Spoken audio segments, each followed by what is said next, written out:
पूर्णमादाय पूर्णमेवावशिष्यते। ॐ ईशावास्यमिदं सर्वं यत्किञ्च जगत्यां जगत् तेन त्यक्तेन भुञ्जीता मा वृधस्तस्य पृष्ठनम्। मूकं करोति वाचालं पङ्गुं लङ्घयते गिरिं यत्कृपातमहं वन्दे परमानन्दमाधवम्। ॐ प्रणो देवी सरस्वती वाजेभिर्वाजिनीवती नीनामविद्यवतु। ॐ चोदयित्री सूनृतानां चेतन्ती सुमतीनां यज्ञं ददे सरस्वती। ॐ असतो मा सत्समय तमसो मा ज्योतिर्गमय मृत्योर्मा अमृतं गमय। ॐ सहना भवतु सहनौ भुनक्तु सह वीर्यं करवावहै तेजस्विनावधीतमस्तु मा विद्विषावहै। सर्वे सुखिनः सन्तु सर्वे सन्तु निरामयाः सर्वे भद्राणि पश्यन्तु मा कश्चित् दुःखमाप्नुयात्। ॐ शान्ति शान्ति।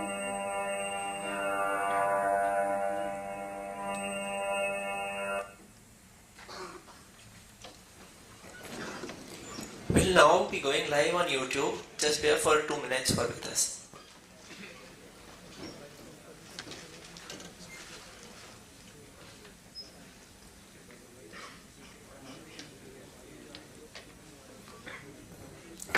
Now moving forward, we would like to extend a warm welcome to Dr. Raman Ramachandran, Director of KJ Somaiya Institute of Management, Dr. Pankaj Trivedi, Dean, Faculty of Commerce and Business Studies, all the faculty members, alumni, students and our audience on YouTube.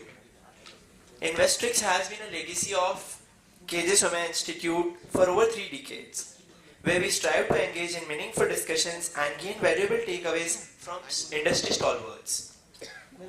Leadership is the capacity to translate vision into reality. The director of our institute, Dr. Raman Ramachandran, is one such leader who not only leads by example, but also empowers us to strive for excellence. I now request Raman sir to deliver us the inaugural speech.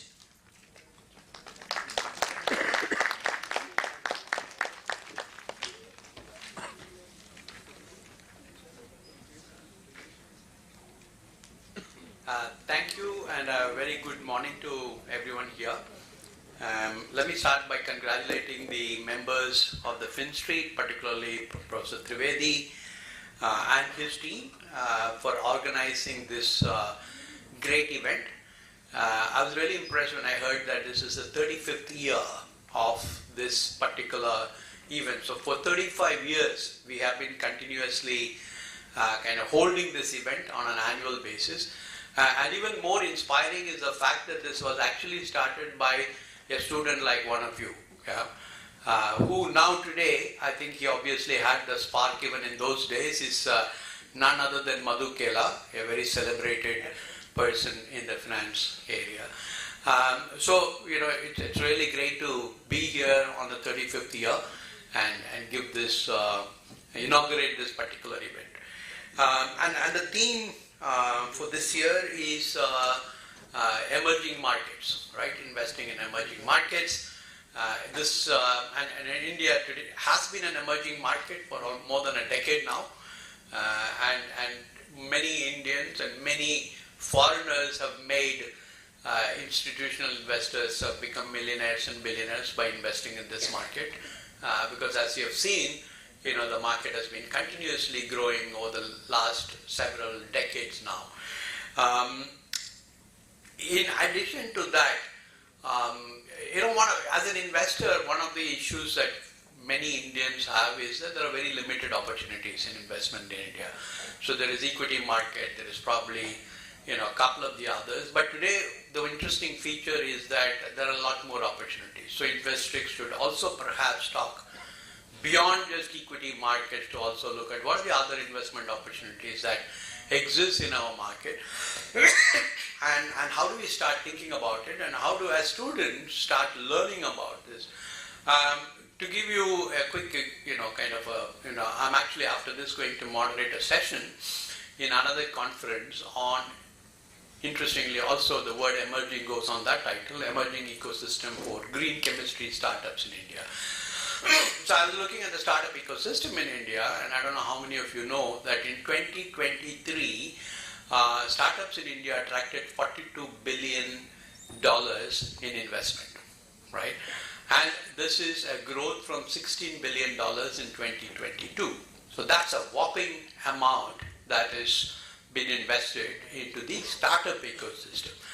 And of course, many of those startups may not survive, but some few of them then go on to become unicorns, and few of them get listed, and then they go on to kind of build institutions that last for several decades.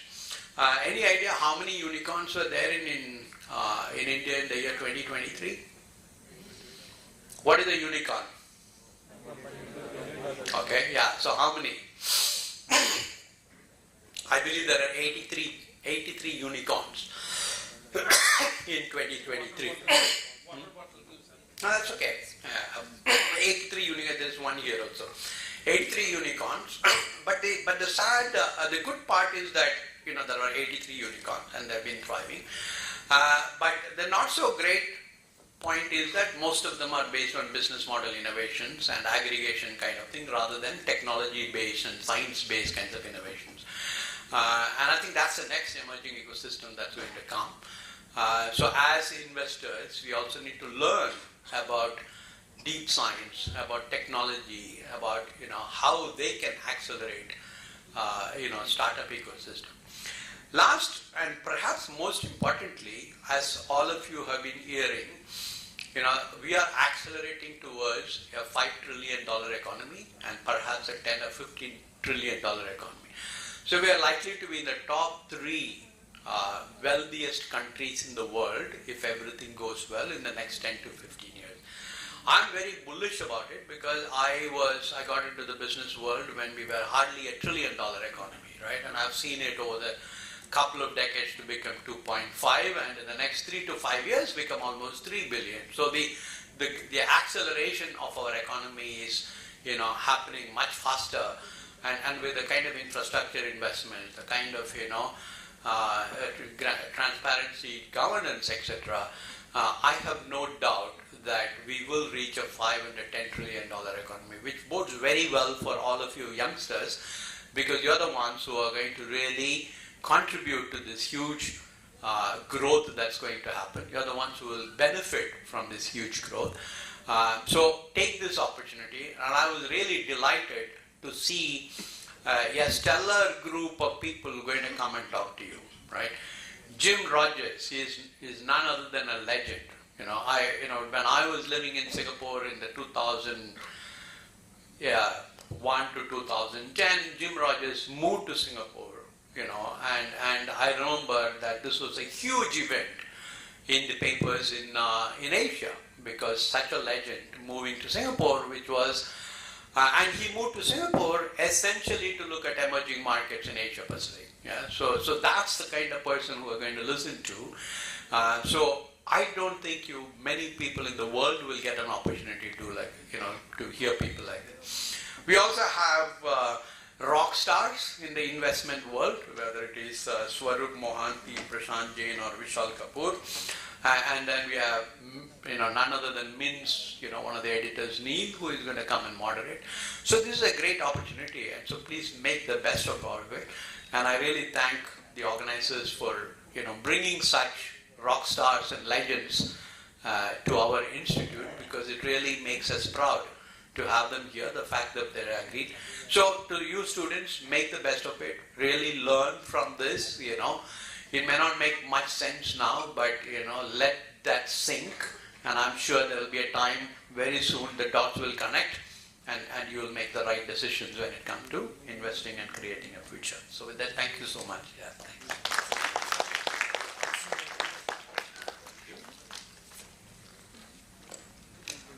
Thank you, Raman sir, for those insightful words. We also have today with us Dr. Pankaj Trivedi, Dean, KJ Somaiya Institute of Management, who is instrumental guiding force to us, whatever we do here in Finstreet. Now I would like to invite him to elaborate about Investrix 2024.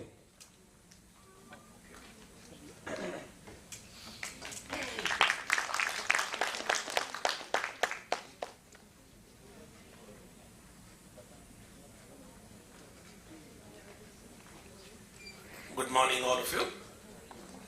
Respected Director Sir, Professor Raman, Professor Arun Thukral, Professor Hitesh Punjabi, my faculty colleagues from Finance Department, members of the Finstreet, and student friends.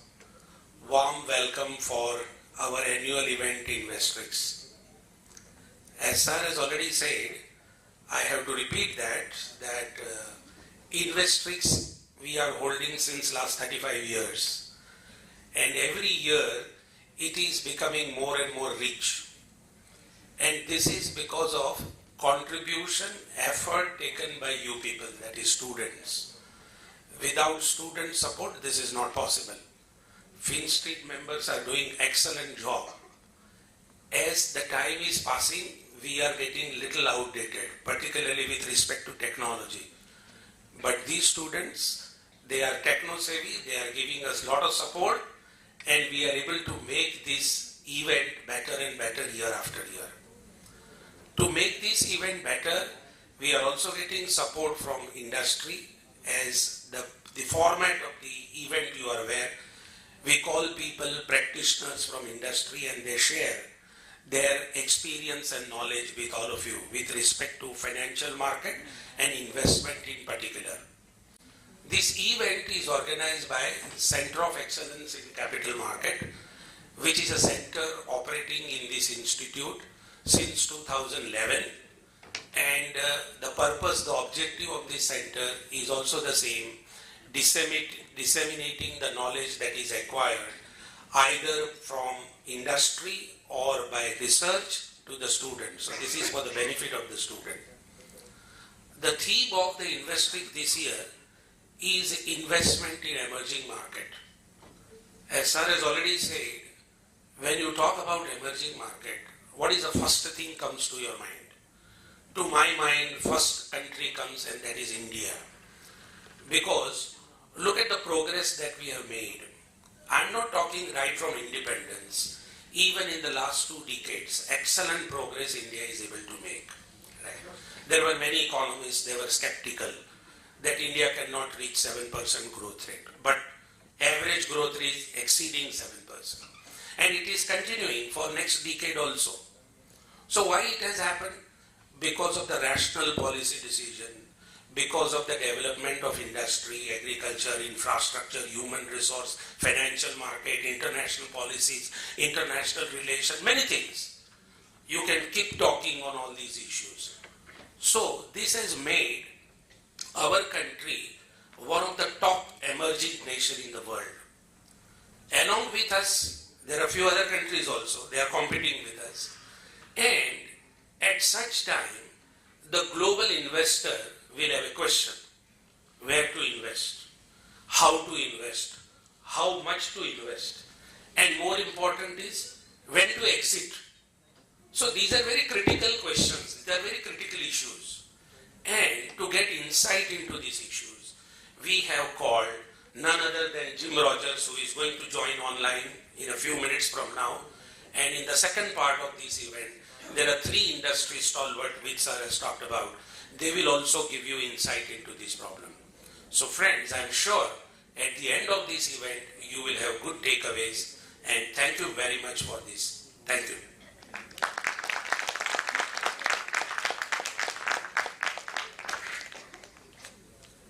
Thank you, Pankaj sir, for taking us through the journey of Investrix. Investrix 2024 has been made possible because of the committed team at FinStreet, the official finance committee at KJ Somaiya Institute of Management. FinStreet has been organizing innumerable events and activities to provide rich and varied experience to the students of this institute. Let us have a glimpse of the journeys and events we have at FinStreet.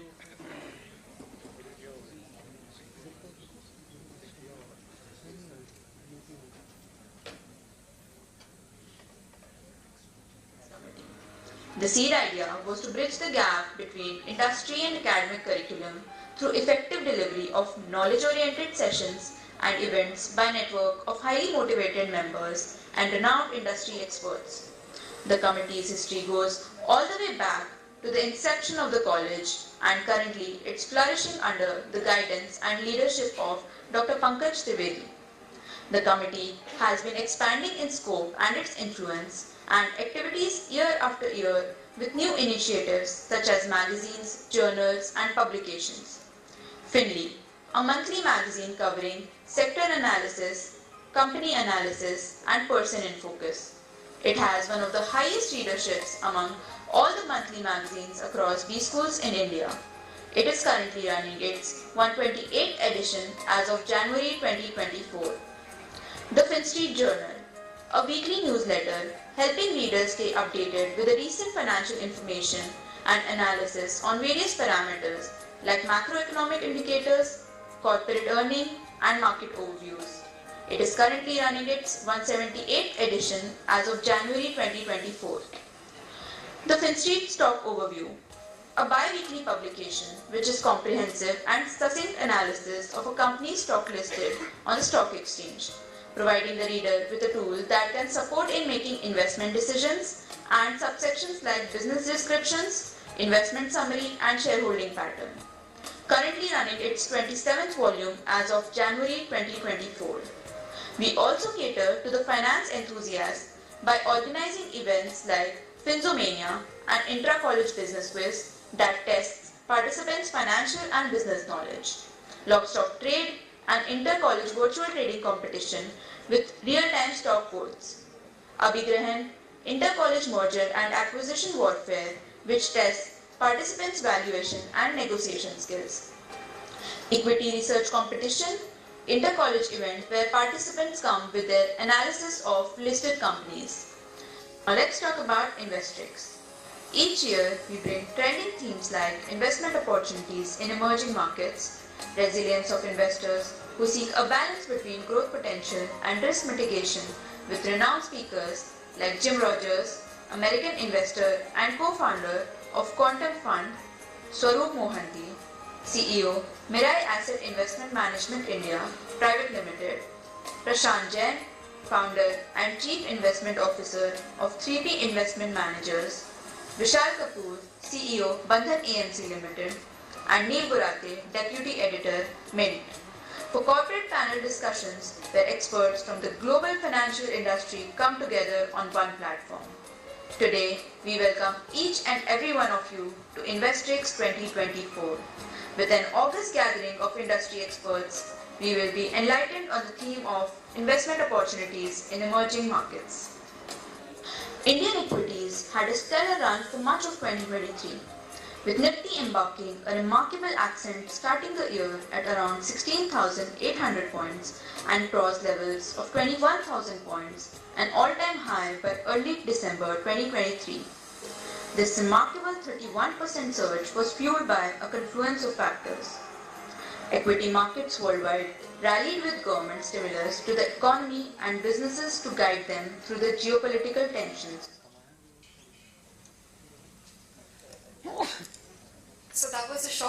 importance of everything that the FinStreet Committee does.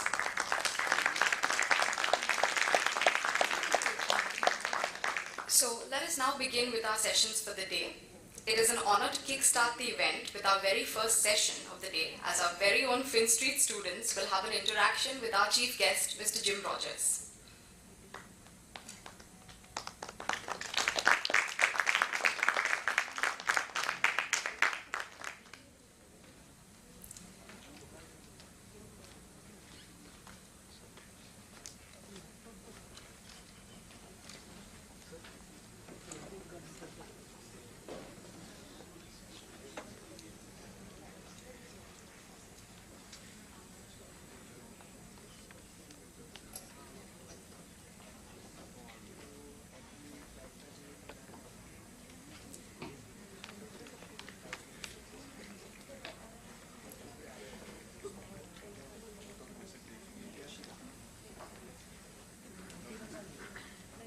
Hello, hello.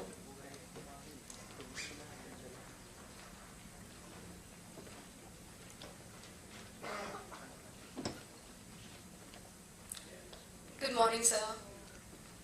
Hope you're doing well. So we're now joined by our chief guest.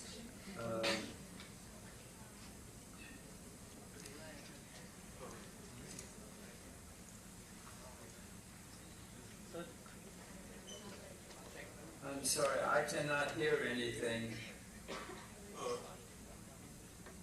So, are we audible?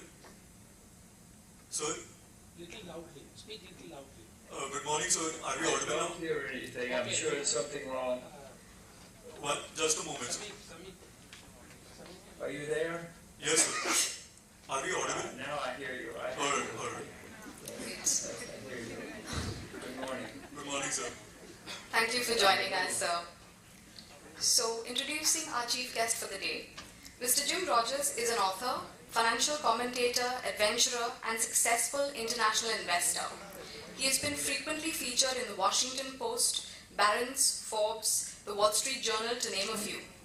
He has also appeared as a regular commentator and columnist in various media and has been a professor at the Columbia University.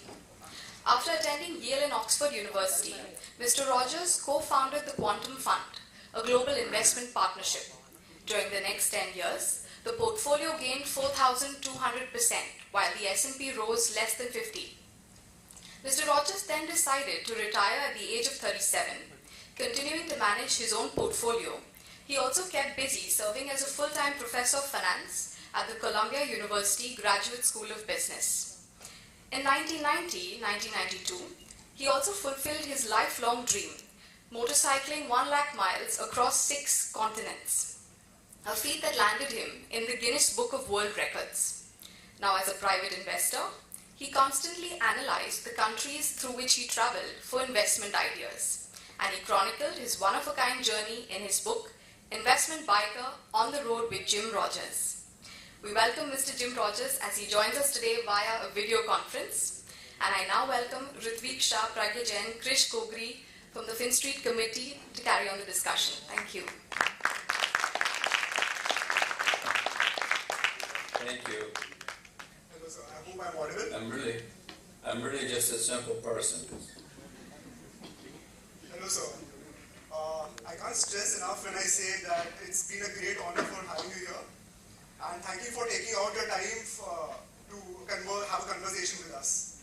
We would start off with a few questions that we would like to ask you as a fixed book. So, as mentioned by my colleague and from your book Investment Biker, it is very evident that you are an avid traveler. So, can you walk us through your process of how your investment decisions have been influenced due to the travels that you had over the continents and I'm sorry, I didn't quite understand you. I know you said something about Investment Biker, which was a lot of fun. I hope that all of you will go around the world someday.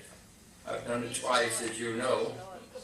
It's interesting that a study recently showed that the number one dream which people have around the world, not everybody, but is to get in your car and drive around the world. So I hope that all of your students become so successful that they get in their car and drive around the world, if that's what they want to do. I live in Singapore, and if they come to Singapore, I will take them to lunch. Definitely. So, Only one, not everybody. so how has your travel experience that you have gained over this year? Now I cannot hear you. Now I hear you.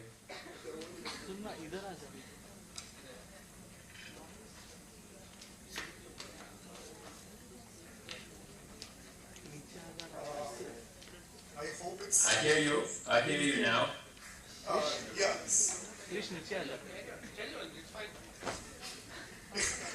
So how has your travel influenced your investment decisions that you have had after the traveling has been done?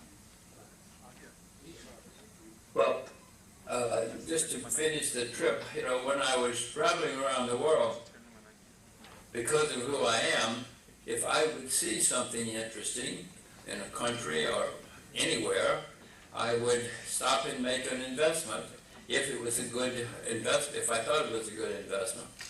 I invested in a few countries, Botswana on that trip.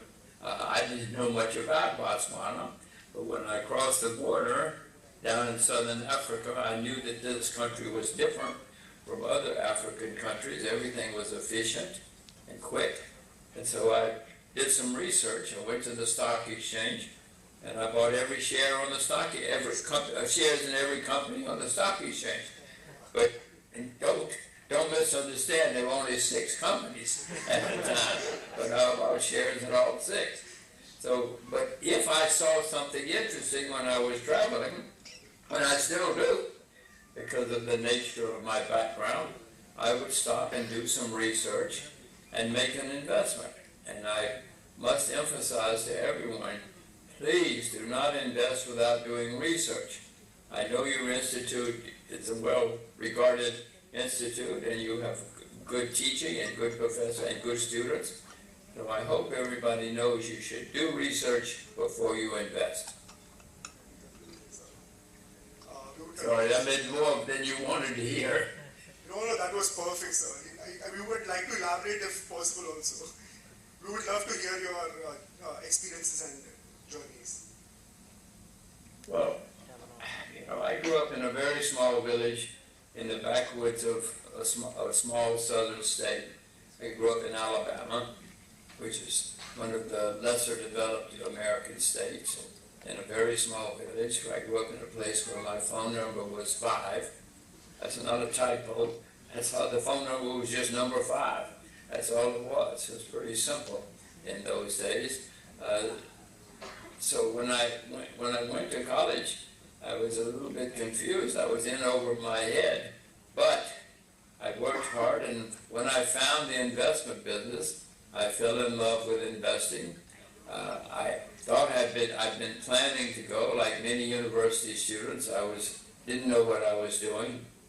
I was going to go to law school and medical school and business school. I was as confused as everybody else. But then I discovered Wall Street.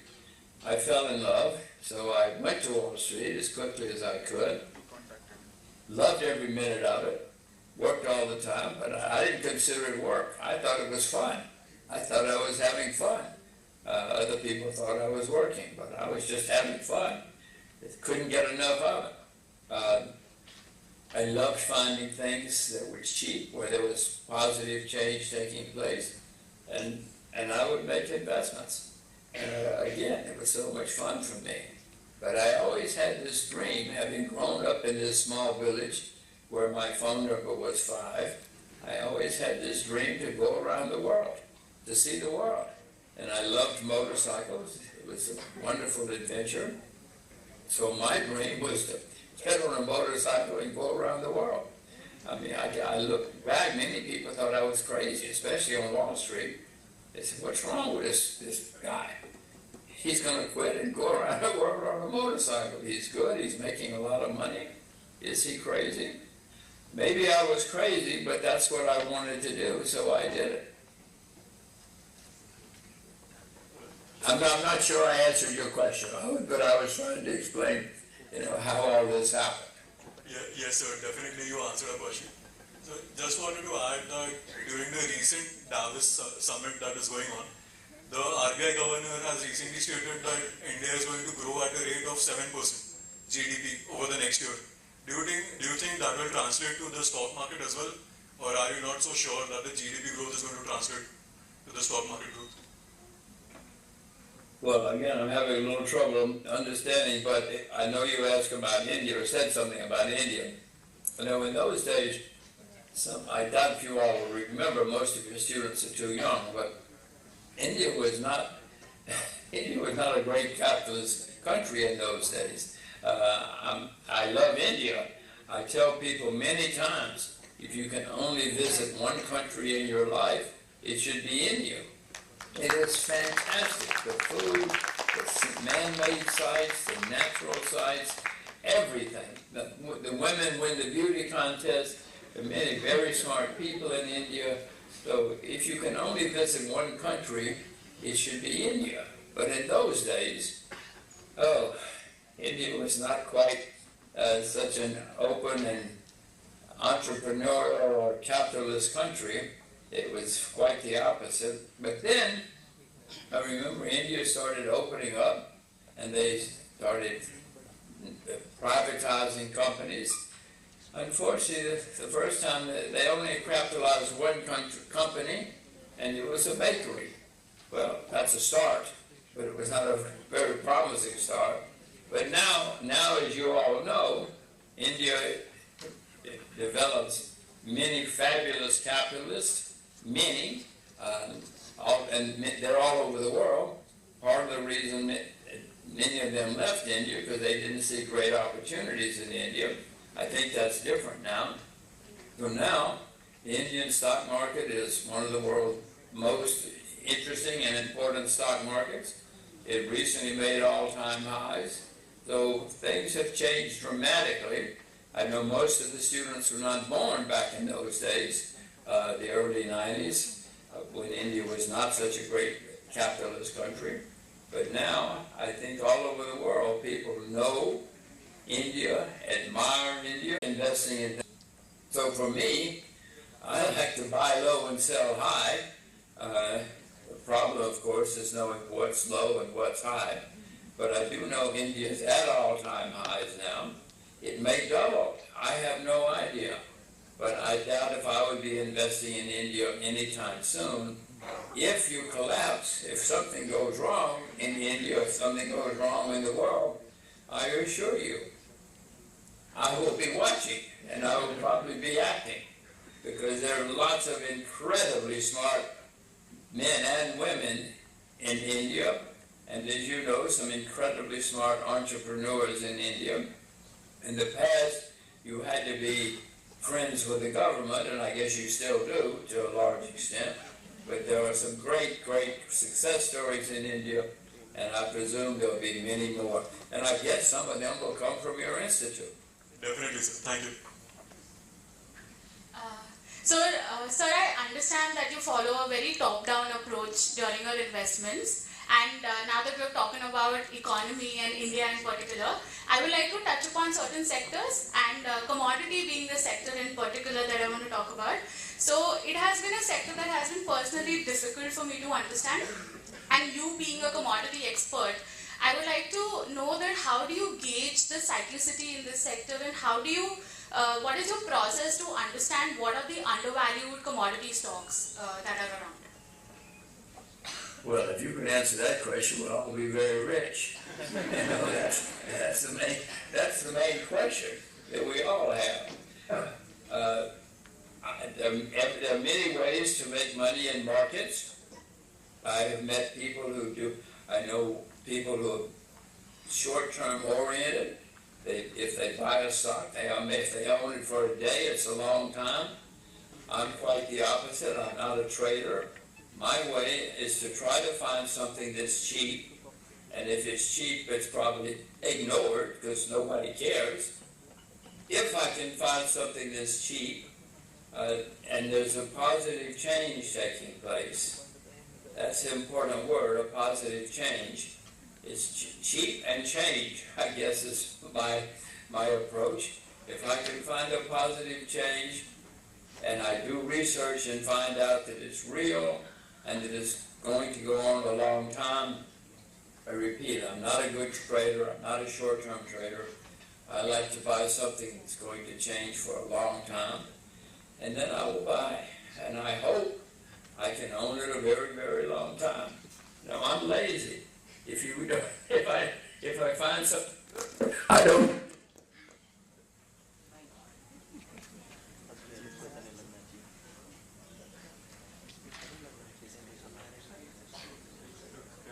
Once upon a time, they would have bought Indian shares and they would be rich.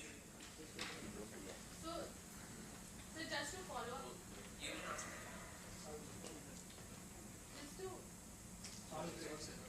just to follow up on that, you just mentioned that you like to buy cheap and then you hope that there will be a positive change. So how many, just a ballpark figure, how much has that strategy worked for you? In the sense that it's a very confident strategy to have, and how much has that worked for you in your lifetime of investing? Well, Miss, what is your name? Pragya. It's a wonderful name. I make many mistakes. Don't think I don't make mistakes.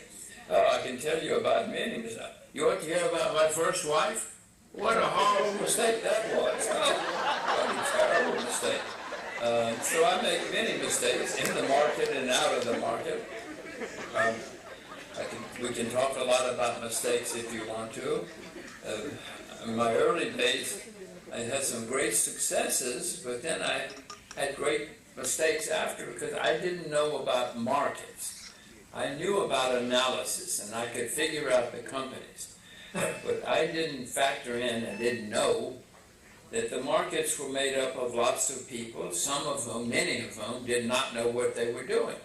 And so many people would buy things and they didn't know what they were doing or why they were buying, or they were wrong in their decisions.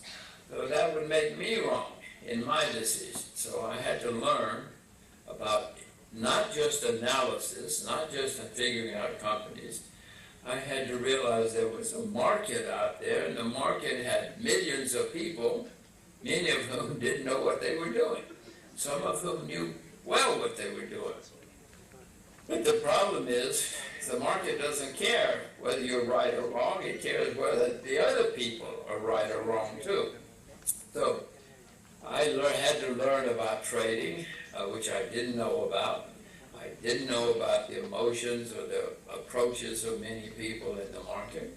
You know, if they'd all gone to your institute, maybe it would be easier, because there would be other people who were knowledgeable. But I had to learn that there were many people who didn't know what they were doing, but that was a huge factor in the market. I learned, you know, I had a great success and I lost everything because there are all these other people I didn't know about. But when I lost everything, it was not fun. All I could do was start over. I mean, nothing else. I guess I could have become a priest or committed suicide or run away or something, but that didn't seem the right way to go for me. So I saved my money, very despondent, and started over. And then I finally succeeded. But investing is not easy. There are lots of things to think about. I know you're teaching them all many good things, but somebody has to learn about trading and the emotions and the proper and improper things that happens in markets.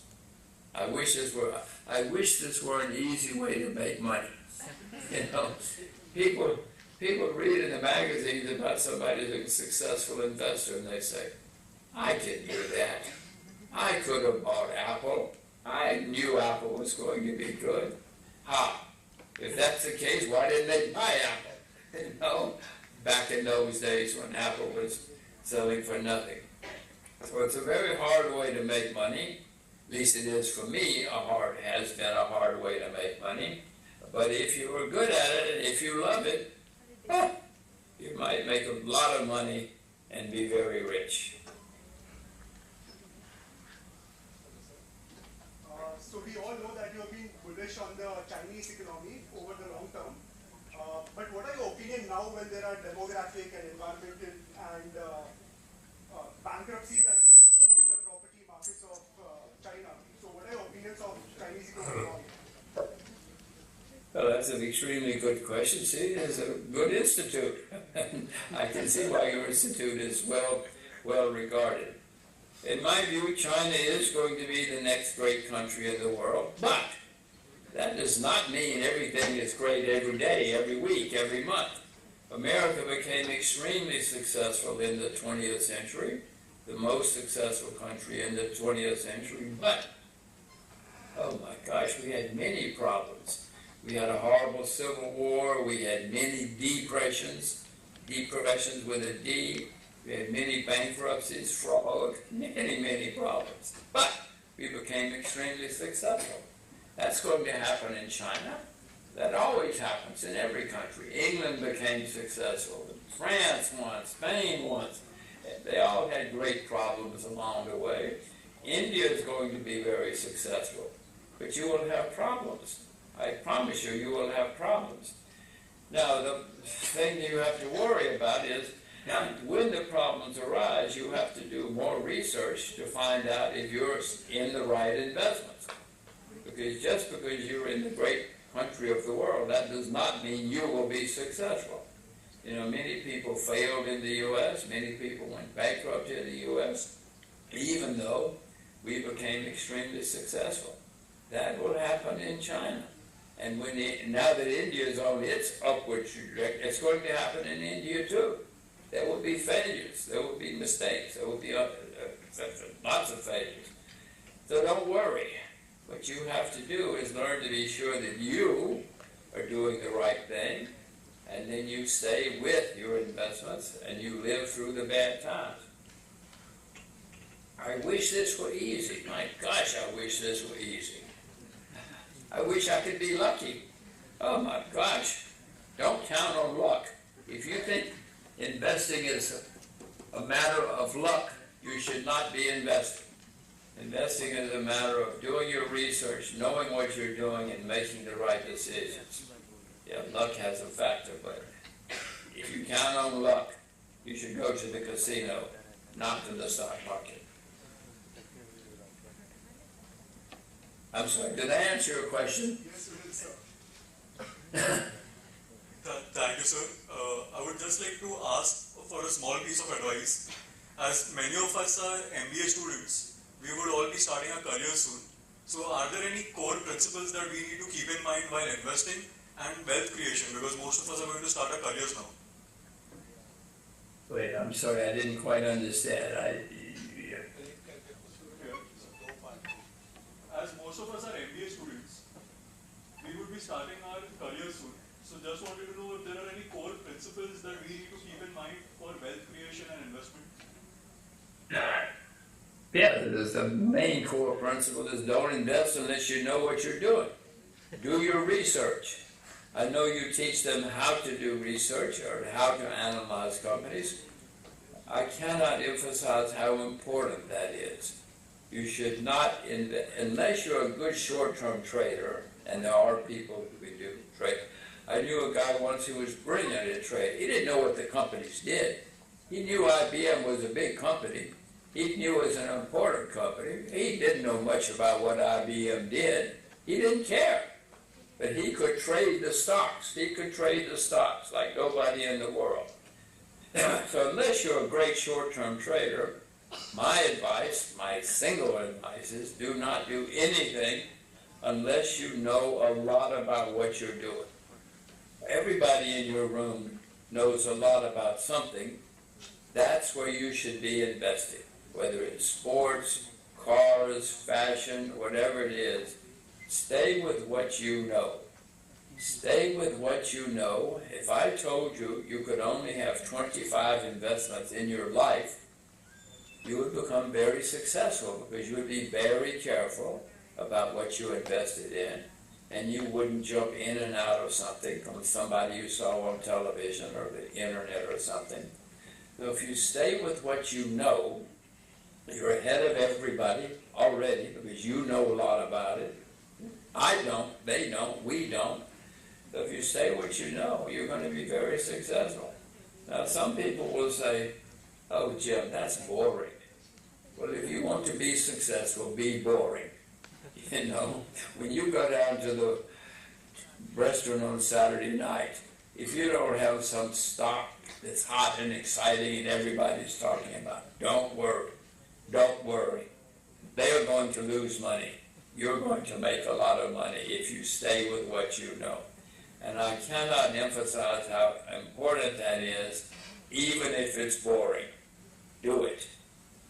Thank you, sir. That is a very big lesson, and we'll take a note of that. Thank you. All right, I just want, before you leave, I just want to say, most of the times when I've lost money, I would like to blame it on the broker, or I'd like to blame it on somebody. But it's always because I haven't done enough research. I haven't done enough homework. It's always my fault. I wish I could blame it on you. But it's, when I make mistakes, it's because I didn't do enough research. Yes, it makes sense. Thank you. Now that you've spoken so much about work and investing and given your passion for investing, I want to understand something about work-life balance. As Rutvik mentioned that we're all going to be going out and starting our careers, so work is going to become a very important part of our lives. So what is your take on work-life balance, and what are your personal hobbies or interests outside of the financial world or outside of investing? Okay, again, I'm having a little bit of trouble understanding. Maybe it's my ear. India has over 1 billion people. I would like to repeat, India has over 1 billion people. For many years of your history, in the last 100 years or so, you were dominated by other people. The rules were set by other people, and even then when the rules were set in Delhi, there were sometimes crazy rules. You know, some of the rules about agriculture in India a few decades ago were absurd. At times in India's history, you've been one of the great agricultural nations of the world. My gosh, you had the weather, you had the soil, you had the men, the women, you had the people, and you were fantastic. But then Delhi came up with these absurd rules to protect the farmers, and of course they made it difficult for the farmers. Politicians always make it difficult for people. They think they're helping, but they don't, because they don't know what they're doing. So India's had some great successes. They are having them again. I mean, I'm not a great fan of Mr. Modi, but I know he's got many, many millions of fans around the world. So it doesn't matter what I think. He is helping to change India. He's done some very good things in India. So if, when you find changes, I would like to emphasize again, when a government, any country, takes an action or makes a decision, it's going to have important results. It doesn't matter whether you approve of the decisions or not. If there's a major decision by a government, it's going to have huge effects. Many people are going to make a lot of money, and many are going to lose a lot of money. So if you can watch the government, I didn't say approve the government, I said watch the government, and if they're doing something that's going to be important, figure out who is going to benefit, who is going to make money, and then make an investment. And then please send me an email so I can look at it, so I can research it too. Okay? Because India is a fantastic, I will say, if you can only visit one country, it should be India. It could be a fantastic country. There will be problems, there have been problems, there will be in the future, but if you can find the right people, the right management, with the right idea, you're probably going to make a lot of money. So, last question from my end. I just want to understand, given Rutvik mentioned that we're all MBA students and we're going to be starting our careers soon, so I want to understand your take on work-life balance, because you are a very passionate investor and you've been managing your personal life well. So, what's your take on it, and what are your personal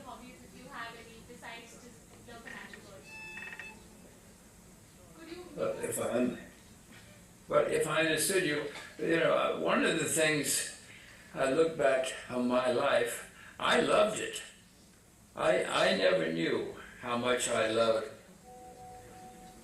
What I loved most was what was going on in the world.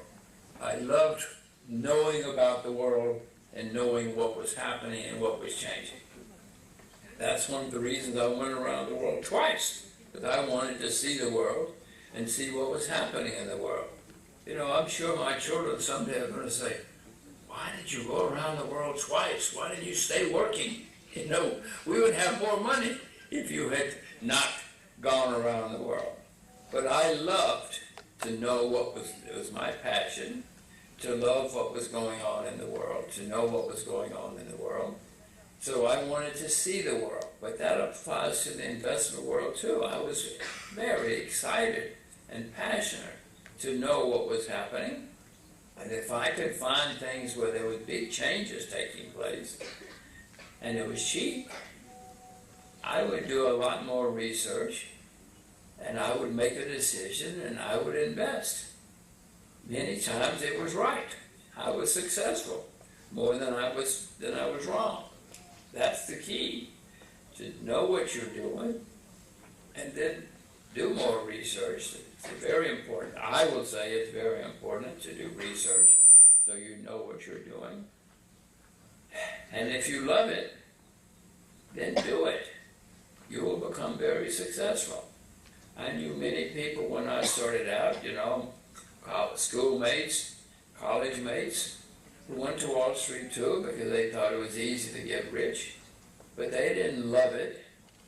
They thought it was easy. I wish it were easy. It's not easy, but they didn't make it. They didn't succeed because they didn't love it. I was crazy about it. I loved it. That's all I wanted to do. I used to think, it's terrible the stock market closes on the weekend. I wish it were open. It's so much fun. That's how nuts I was. How much I loved it. So if you love it, if there are people in your school who love it, who are nuts like I was, find them, stay with them, because they're going to be successful. And they will be rich, and maybe you will be rich. And if you love it, you'll be rich too. You don't need me. You need yourself. Don't listen to other people. Listen to yourself. And be nuts. So, Miss, again, and everybody, if you can find your passion, and especially students, as I said before, I did not know much about myself when I was young. I learned, by accident, oh my gosh, this is fantastic. And I learned that I loved it, but what I realized was, I learned that I love the world and what's happening in the world, and that in the investment world, they will pay you a lot of money if you love that and if you do it right. I didn't know that. I had no idea. I was a confused university student like all the rest of us.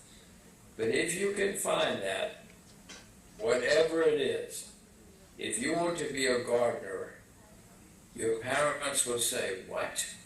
Don't be a gardener. Your professors will say, we didn't give you this education so you could be a gardener. And your friends will laugh, say, guess what, she's a gardener now. But you will never go to work. You will wake up every day and be very happy and have fun. Your friends will laugh at you, but you will be having so much fun, you don't care. And someday, your company will be listed on the stock exchange. You'll be the richest person in India. All of your friends will call you and ask for a job. Your professors will say, we knew you would be a good gardener. Your parents would say, we gave you seeds when you were a child because we knew. They'll all say they knew, but you will be the one who knew, and you will be the one who made it happen because you loved it. You didn't care about what people thought about gardeners. You will be the richest gardener in India, and everybody will love you. And I will love you too, and I will come visit, and I'll invest in your company.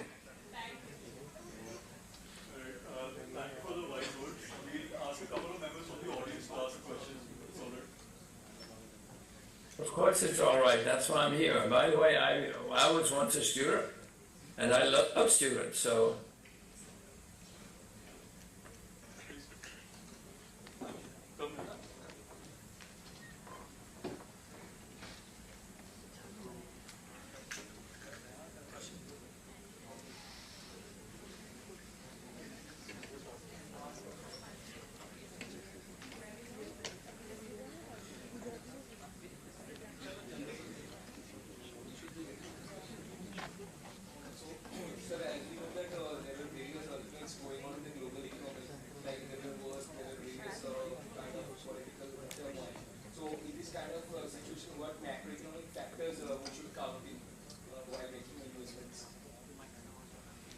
But if I understood your question, I want to repeat, this is not easy. This is not an easy way to make money. There are many factors. You have to understand the political situation, the economic situation, the company situation. You have to understand many, many, many things. I wish it were easy. It's not easy. I want to emphasize the political situation in any country is important because politicians are just human beings. They make many mistakes, and it will affect you and your investment. So try to figure out, and it's not easy, but try to figure out what the political situation is and will be, what it will be in the future. If everything goes right for you and your company, that could be bad because the politicians may then try to limit you or tax you or take it away from you. So you have to pay attention to the politics, understand the politics. You don't have to agree with the politics, but you have to understand the politics, and you have to adjust to the political situation as well as the economic situation, as well as the management situation. This is not easy. It's not an easy way to make money. I don't know if I answered your question. Ask again if I got it wrong. Thank you. Where are you from? Where is he from? I'm from Kolkata. Okay, if all of you, when you ask a question, tell me where you're from, just so I know. Okay? I know you're all from India, but try to tell me more than just India. Sure, sir. Sir, I would like to ask Hitesh Punjabi sir to give a small address. It's all right. Anybody can ask me any question about anything. One question. Which all Good Indians morning. account for? Should we invest in gold? Well, let me look. I think I have some gold right here. I know I do. India historically has been a great place for gold and silver for many reasons, as I guess you know. And at times, some of the Indian temples have huge amounts of gold and silver. I wish I lived in an Indian temple. Oh, gosh, I'd be rich. But the answer to your question is, gold and silver have been around for hundreds of years, thousands of years. They probably always will be. I own gold, I own silver. I'm an old peasant, and us peasants know that when things go wrong, we want some gold in the closet. We want some silver under the bed to be safe. Because when things go very badly wrong, all us peasants know to buy gold and silver to protect ourselves. And if you can get the timing right with gold and silver, you'll make a lot of money. A lot of money. I own it no matter what happens. My gold is encased. My gold is insurance. My gold is for my children someday. Because I know that there will be times in our lives, their lives, when gold and silver will be extremely important.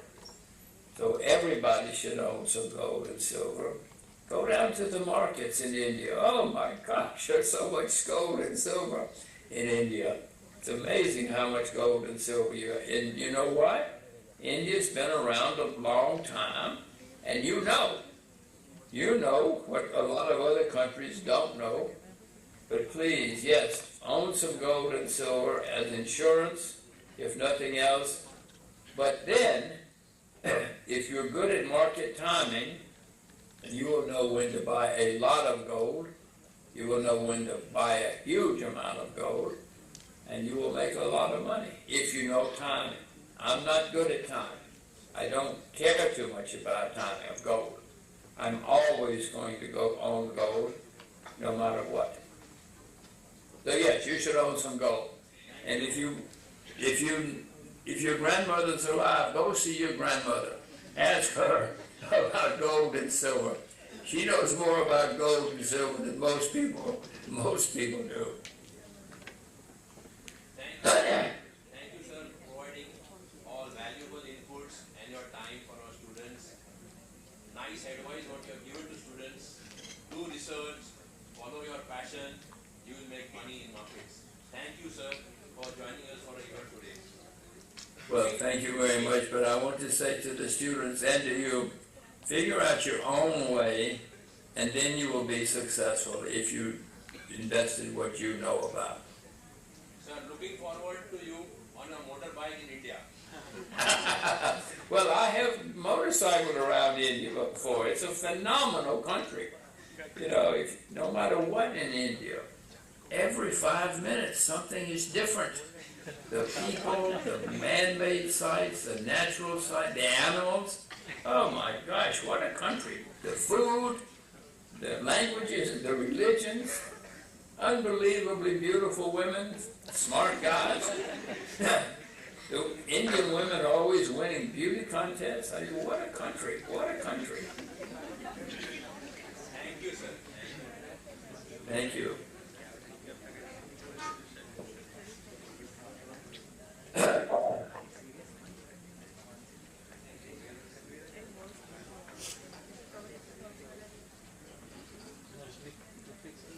Thank you, sir, for that insightful session, and I'm sure our students took a lot away from this discussion we had here today. Thank you so much for joining us, and take care. Well, thank you. I'm flattered that you invited me. I hope that you all do your research. I hope that you all, the ones who love investing, I hope you become very successful. It can be a lot of fun if you love it. The people who don't love it should find what they love and do that. Don't just see people and say, oh, it's easy investing. It's not. But if you love it, you will make a lot of money. But no matter what you love, you will make a lot of money if you're passionate about it. So I'm delighted. India is a great country. We'll be better in the future. So thank you, thank you, thank you. Thank you.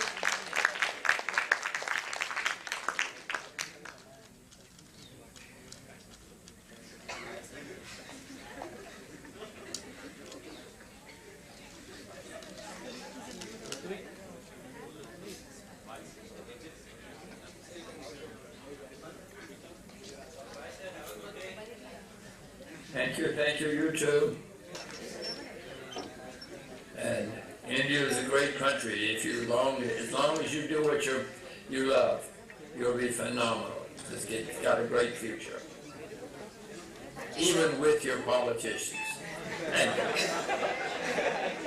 Thank you, thank you, thank you. Bye-bye. See you in India. See you. Take care. Thank you. So that was a great first session, and we've got an exciting panel discussion lined up. Our panelists will be joining us shortly, so requesting the audience to bear with us for a few moments.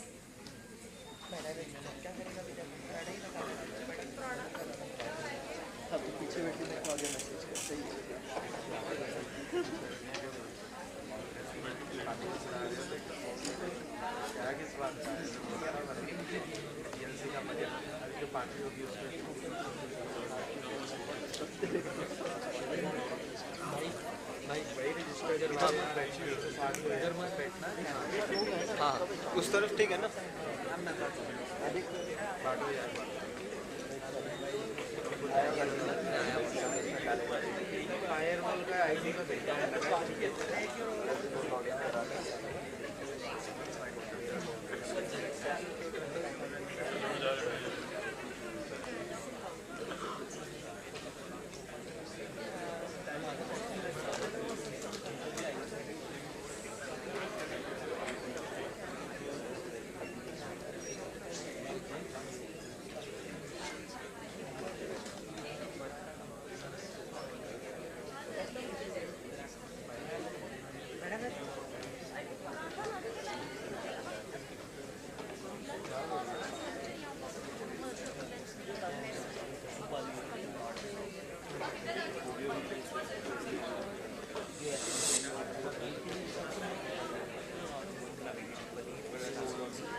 Requesting everyone to please be seated.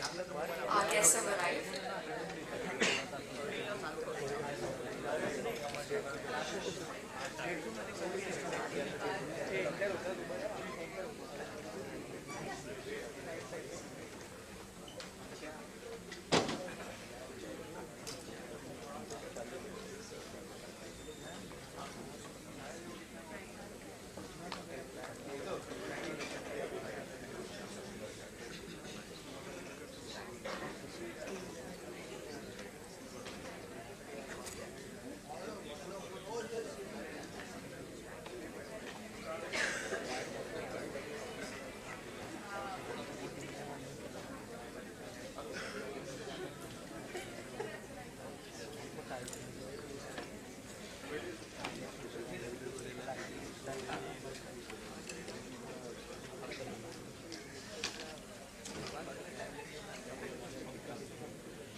As we begin the panel, the second session for the day, we'd just like to welcome our guests with a huge round of applause.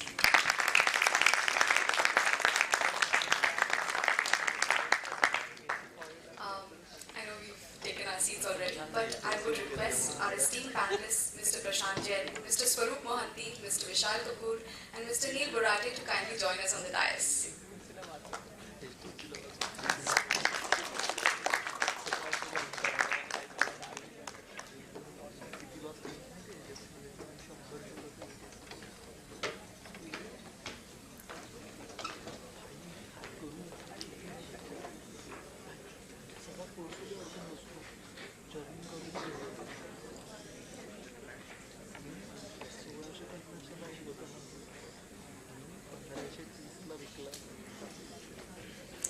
A very good morning to everyone once again. It is an absolute honor and a privilege to be graced by guests of such high eminence from the industry for this discussion here today. Our first panelist for today is Mr. Prashant Jain. Mr. Prashant Jain was Chief Investment Officer at HDFC Mutual Fund, a leading mutual fund of India from 2004 to 2022. During his tenure with the firm, HDFC's mutual funds assets grew from approximately rupees 3,000 crore to approximately rupees 4,40,000 crore. He has 31 years of investment management experience, and he holds the distinction of being the only fund manager in India and one of the very few globally to have continuously managed a scheme for over 28 years. Apart from being the most awarded fund manager in India, he also has the distinction of being one of the few to have managed a sizable corpus of equity funds. Some refer to him as a contrarian investor, some a value investor, but he considers himself to be a rational one. He has also founded a boutique investment firm focused on long-term investing, 3P Investment Managers. Welcome, sir. I now request Dr. Pankaj Trivedi to kindly welcome our guest.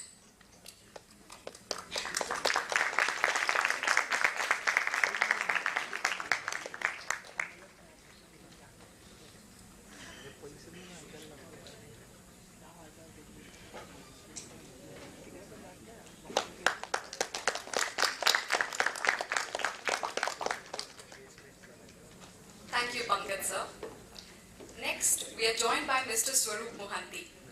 Mr. Mohanty, a finance maestro with over 29 years of industry experience, currently steers Mirae Asset Investment Management India Private Limited as Vice Chairman and Chief Executive Officer, leaving an indelible mark in prestigious roles at Kotak Mutual Fund, Tata Finance, Birla Sun Life AMC.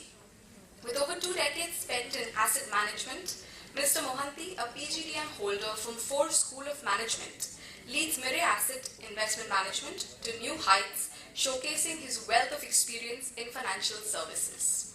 We welcome you, sir. And I would now invite Dr. Hitesh Punjabi to welcome our guest.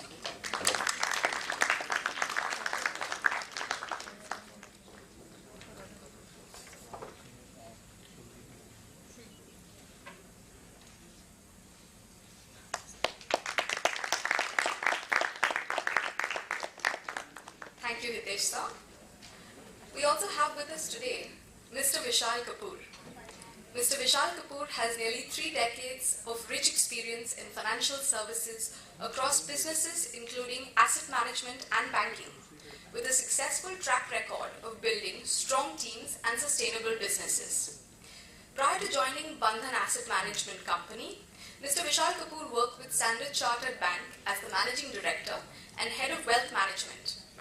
In his earlier stints, Mr. Kapoor has been associated with American Express and ITC Threadneedle AMC.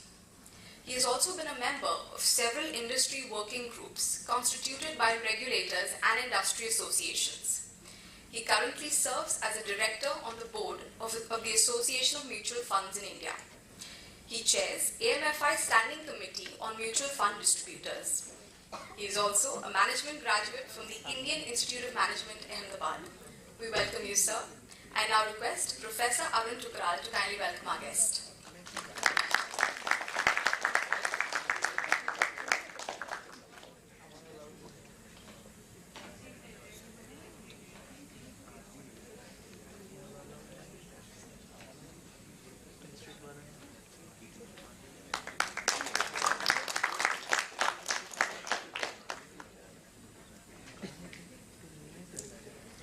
Finally, to moderate this discussion, we have Mr. Neil Borate.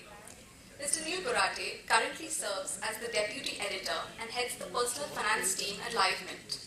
He is passionate about empowering individuals to make informed financial decisions, and his extensive educational foundation and diverse work experience aligns with the mission of making financial information comprehensible and actionable for a wider audience.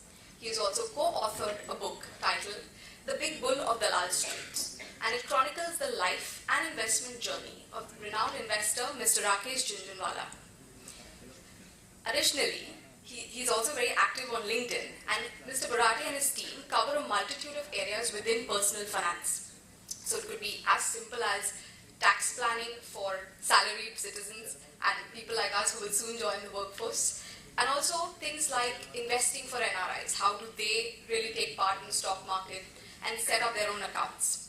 And also he covers things like the cost of lifestyle in general. Lastly, he holds a diverse educational background including a bachelor's degree in law from Symbiosis International University and a Bachelor of Science degree in economics from the University of Birmingham. We welcome you, sir. And I would now request Dr. Smita Ramakrishna to kindly welcome our guest.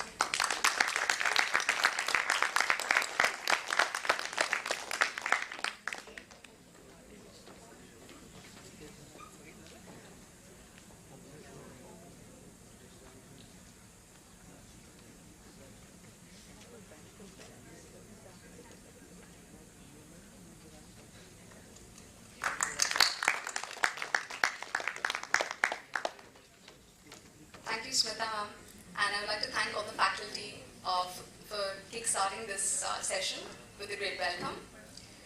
Now, as we progress closer to the panel discussion, just a quick intro about what we could expect today. Now, emerging economies have garnered significant attention as promising avenues for securing enduring and lucrative investment results across a spectrum of nations and industries. Through the many highs and lows that the world has experienced these past few years, some of the growing economies have highlighted their resilience and appeal to investors who seek a balance between growth potential and risk mitigation. Now, this leads us to our theme for the day.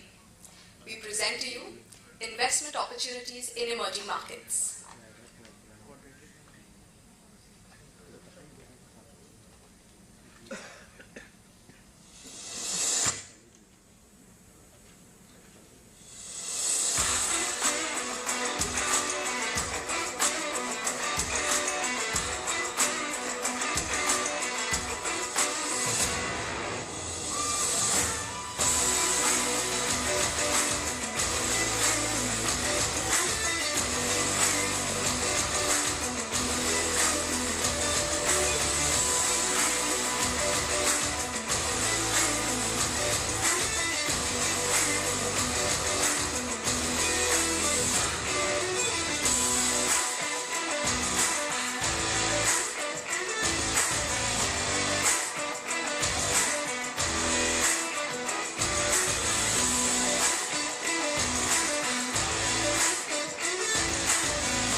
So that was a quick glimpse into the power of emerging economies, and there's so much more that can be explored.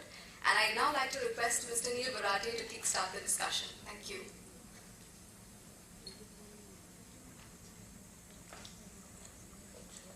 Hi everyone.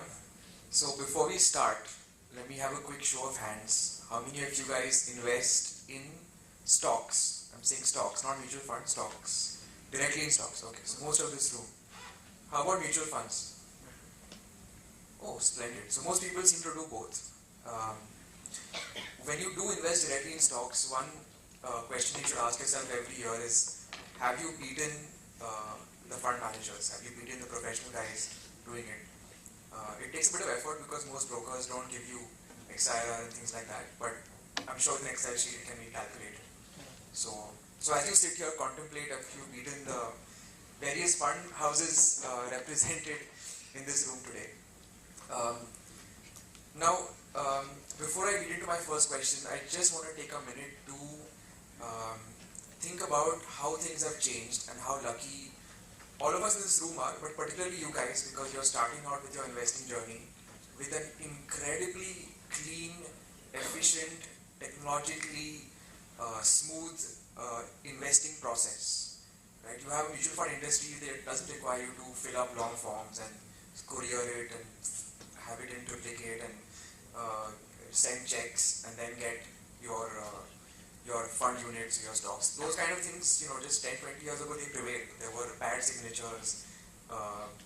It wasn't easy at all, and they deserve, everyone on this panel, they deserve credit for making this industry so very consumer friendly for all of us here. Let's give them a big hand for that.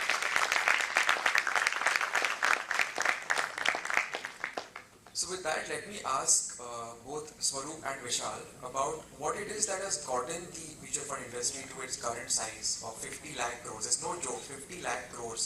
That's 18% of the FD base in India.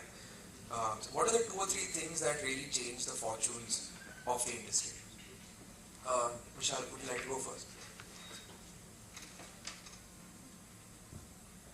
Okay, thanks, Nick, and good morning, everyone.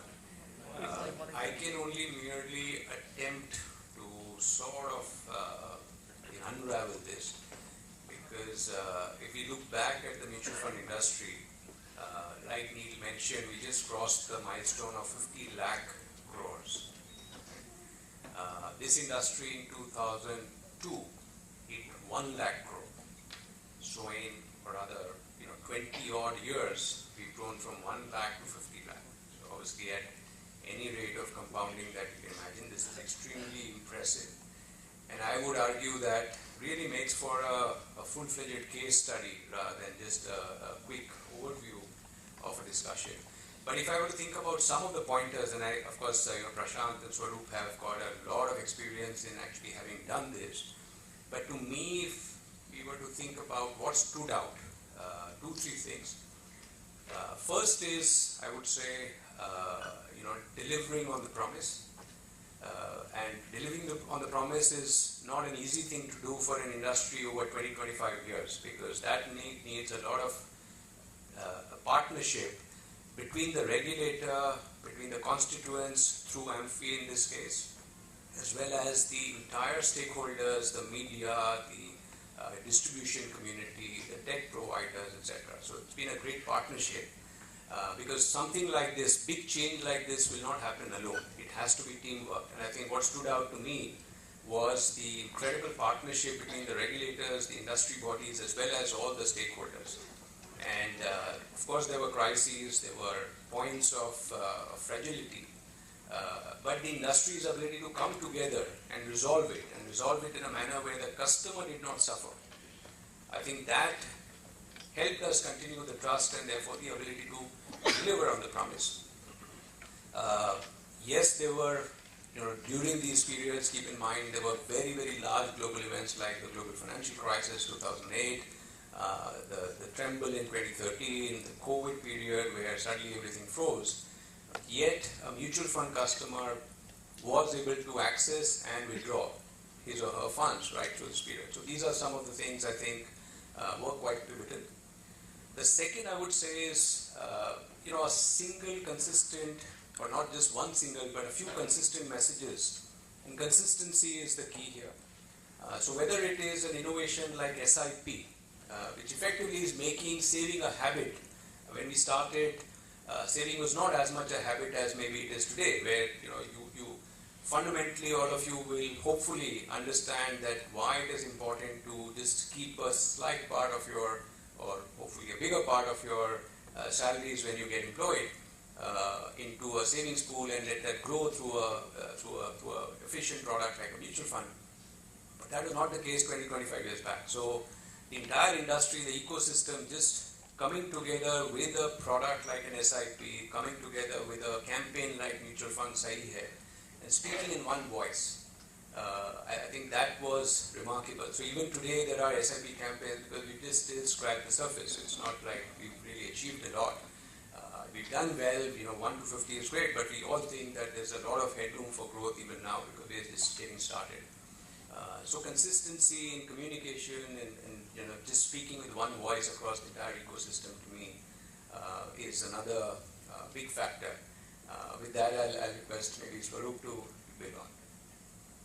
No, I mean, first of all, thank you so much for inviting us here, and especially me when I sit next to two gentlemen and I give my perspective on the two gentlemen on my left, is that when you look at the mix here, it's a very interesting mix. The industry probably started in the late 90s or the mid 90s, and please understand, mutual fund is a fiduciary role.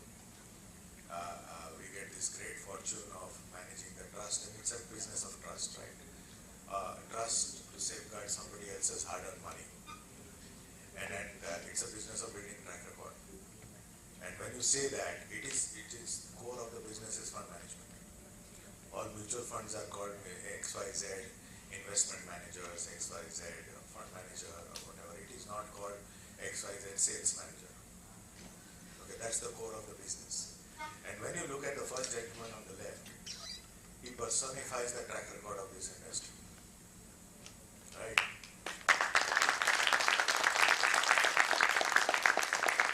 You will never understand. We've got an hour, so probably he'll speak for 20 minutes, the worth of those 20 minutes. Okay, so make the best of it, number one. So a lot of the track record that we owe to our industry, actually, and I'm singularly putting Prashant's name on this because he's seen the length and breadth of the industry. So a lot of what we see today as a track record over 20-25 years has been started from there.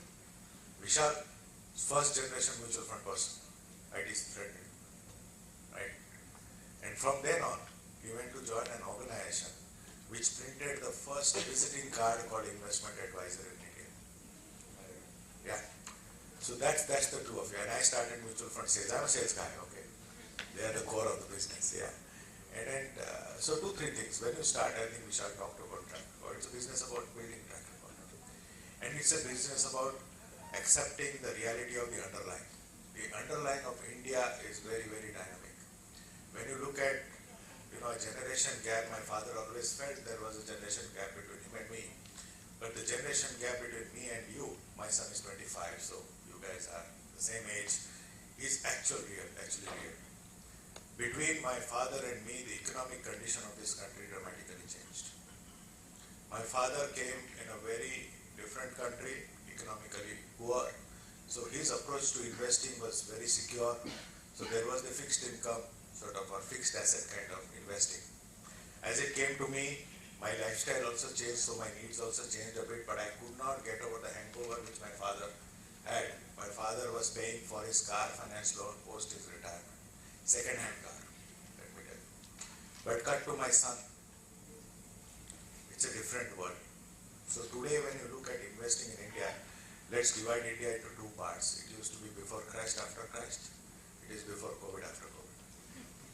Right? In all our lives. Give you a small data point. It took us 20-25 years till COVID to build 2.3 crore folios. Post-COVID, 3 years, we are sitting at 4 crore folios. 1.7 crore folios post-COVID. Two things are playing out. There is a shift from fixed assets to financial assets. And you guys not going towards assets as we call it in our world, to experiences which you will call in your world. My son pledges not to buy a house. My son pledges not to buy a car. Okay? So the way you will behave will be totally different to the way my father and I behave. And that will play out. And that's why 1.7 crores. I think the turning point for us as an industry was when we took ownership. And when we said mutual fund saving. I think Vishal's part of that campaign in some way or the other. When we stood up and said, "Ye saving," a lot of people recognized us. And if I were to put one singular point for the inflection point, I'll put it at mutual fund saving campaign, which if we can just carry it forward, the financialization of assets are happening. Whether they come to mutual fund or they go to direct stocks, you'll have to choose. We'll have to stake claim for our share. But trust me, the journey from here on will be dramatically different. We've done the hard work, like Vishal said, and we build trust. And from here on can be a very different story if we retain that trust. Now, of course, we have on our extreme left the most famous name in the mutual fund industry, perhaps in the financial industry more generally. And after a very, very long career in the mutual fund space, Prashant moved on to start an alternative investment fund. And while on his last day he wrote a letter called SAR, which probably became one of the most famous letters in this subject. So if you haven't seen it, please Google it and go through it. But Prashant, can you tell us a little bit about your journey post the mutual fund world? How has the past year been? Good morning everyone, and thank you Neil for the kind words, and thank you everyone for the very kind words. Neil, actually not much has changed, and to be very honest, and I feel what has changed is not on the investment side but on the non-investment side. actually that was one key reason why I thought I should move on also. Because the mutual fund I used to work for is a listed company. And whether you are listed or not, you have external shareholders. So I was very conscious that at least in this venture, I am happy to answer customers, unit holders, but I don't want answerability to shareholders. So because that brings challenges of market shares, performance, quarterly reviews, and you become, whether you like it or not, more and more a sales organization. That is essential for any organization to succeed. But I thought I have done that for 30 years. So let me at least now not sell as much. And so I think that's the only part which has changed. So I don't feel any shareholder pressure. I don't monitor how much we are selling. As long as we are breaking even, I am happy. So I think that is the biggest, and that is a unique sense of, I would say, relief, or you feel freer. I mean, hard to describe, but that is the biggest change in my life. And the regulatory framework for mutual funds is a little more, sorry, for AIFs is a little more relaxed. So I think that also is good. Though I would say mutual funds are probably the best asset class for 95% of the country. They are very tightly regulated, extremely well regulated. Chances of something happening wrong is minuscule. But AIFs are a more very small niche industry. But and given that SEBI has kept the regulatory framework slightly, I would say, lower, though we measure us to the same standards at HDFC Mutual Fund, our practices are the same. But that is more self-imposed and not by the regulator. And to that extent, your audits and all those processes are a lot simpler, I guess. Can you take us through your investment philosophy at 3P, and is it a more concentrated portfolio? How do you go about it? See, I think there is no right way in this industry. Anekantwad is the cure of Jain philosophy. And people say insight is actually Anekantwad. So what Anekantwad means is that ye hi sahi nahi hai, ye galat hai, ye bhi sahi. So whatever I say, it is one of the ways to succeed in investing, and there are different views and voices that you will hear. So after 30 years, after having made many mistakes, my approach is very simple. That if you want to create wealth in equities, in my way it is just don't do two things. That's all. So what you don't do in investing is probably more important than what you do. And so what you should not do is, at least I would never buy a weak or an unsustainable business irrespective of the price. See, when you buy a weak or unsustainable business that has no right to win in the marketplace or not the ability to withstand tough periods, then there is room for permanent damage of wealth. Your wealth can go to zero. Even if you buy it very cheap, because ultimately if a business fails, it is going to zero. So that is the first key that I have realized, that I would not buy a weak business at any price. I would not even bring it in my universe. And the second part, what you should not do is to buy a good or a great business at a terrible price. And so I can give you many examples. If you bought some of the best IT companies in 2000, 23 years back, you made virtually zero money. If you bought some of the leading pharma companies 10 years back, you made zero money. So there have been periods where even companies like Levers for 10 years have not made any money. So there is a very strong correlation between the entry valuations or when you buy of a business and the long-term outcomes. So I would say don't do two things. Don't buy a weak business at any price, or at least I would not do that. And I would not want to pay a terrible price for a good business. Now this is easier said than done, because what is a good business comes from a lot of experience, views, and it can be different. Because we are all dealing with uncertainty, we are dealing with the future. So how a business evolves, how environment changes, what is good today can be different tomorrow and vice versa. What is the right price? Again, it's $1 million question. Not easy. But at least if you can stick to these two things, then I think equities will create wealth for all of us. And finally, I think we must be long-term shareholders.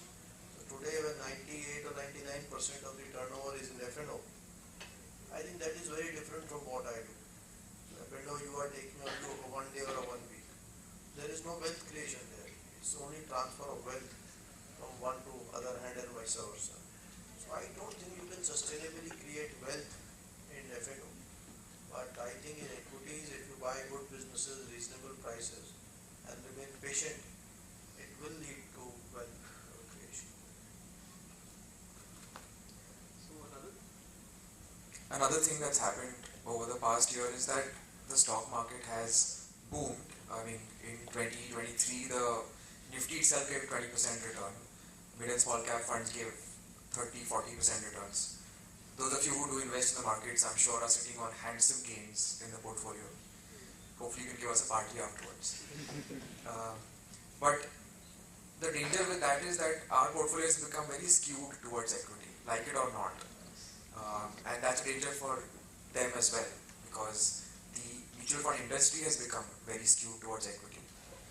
So I'd like to ask first Swaroop and then Vishal, how are you guys going to deal with a flat market or a bearish market? What happens then from your industry's perspective? And today, do you have any solutions, any suggestions for investors like us who have this skew in our portfolios? See, whatever I'm going to say may not sound very good to you. Because see, in our business, I think Prashant pointed out two things. What applies to Prashant as a fund manager applies to you from a portfolio generation also. Your portfolio has to be owned in a certain way that you own good companies, first of all. Secondly, at a good price. If you come to a mutual fund, you are outsourcing that choice of price to the fund manager, right? There is nothing exciting about this business, let me tell you. It's an extremely boring business. The challenge for me is to make tomorrow even more boring than today. The more boring you make it, the more disciplined you make it, the better investor you become. When you start investing, you might think it is a return generation process. But as you graduate, you will realize that it is a risk mitigation process. And the closer your investments are to your risk profile, the better your investment experience is. That's the bottom line of this business, right? Now here's the beauty. Everybody's risk profile is different and everybody's right. Right? I can't say that, because I don't buy equity, I'm a bad investor. I'll ask a simple question to you. I am 53 years old, right? My mom's retired, professor in Bhubaneswar, professor in zoology. Who buys small cap? I'm asking. First guess, between my mom and me, who would be buying small caps? Me, no? I have 0 small caps in my portfolio. My mom is a brash small cap buyer. Does it make her a better investor? Does it make me a bad investor? We are two different investors in two different life stages. I am creating my retirement kitty, and trust me, none of you in this room have any clue of how much money you will need when you retire, and you're going to need a bloody lot of money. Okay, that dawned to me very early, so I'm a very paranoid retirement kitty. That's why I'm coming to the answer. My mother gets pension. She does whatever she's going to get it next month. So two different profiles, right? She's right in her place, I'm right in my place. Does not make her big. So when you look at investing, and not all asset classes play out evenly, not all stock markets play out evenly. That's where you come in to build your portfolio. I completely agree with Prashant that in the long run, equity, when you own good businesses and your businesses start playing out, the wealth created are slightly higher. Now it's up to you to decide, whether you want to be equity heavy or not. That's your problem, that's your profile, that is your portfolio. But the virtues of investments will say that asset allocation is a superior way of approaching investing. And I just stumbled across some of the data points that the probability of getting between 10 and 15% return are higher when you mix the profile between debt, equity, and say commodities or whatever. Far higher. This is data point. How you approach it is yours, but the virtues of asset allocation you cannot deny. From your age, from your risk profile, you disperse the assets as per your wish. And it's highly recommended either you learn the virtues yourself. If you don't, then outsource it to a distributor or an advisor. There are professionals there. Right? I would at your age back you to learn it yourself. But don't get biased in any way. Bias kills money. Learn. One of my bosses told me 4 words, right? Most powerful words I've learned is read more, meet more. Ingrain these 4 words in your life, your portfolios will be better, but make it as boring. That if the more you succumb to excitement, the lesser money you will make. Trust me on this one.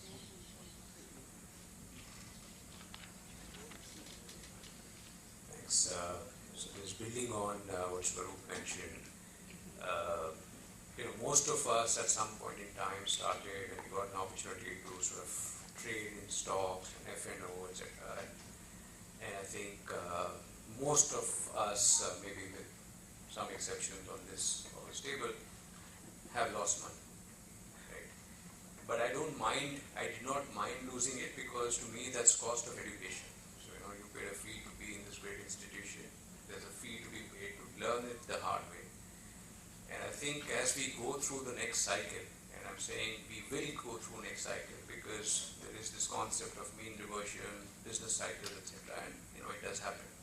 So when that happens, and very, very broadly and inaccurately put, there are 2 groups of people. One who've matured, who are expecting it, and therefore it doesn't bother them. One who are learning it the hard way the first time around, and therefore that's their cost of education, which is that what goes up may come down at some points in time. The trick is, if you're expecting it, or even if you got hurt, you got the right counsel and you held on, it can be incredibly powerful. So that's the key point and some of the key challenges we see in our investing behavior.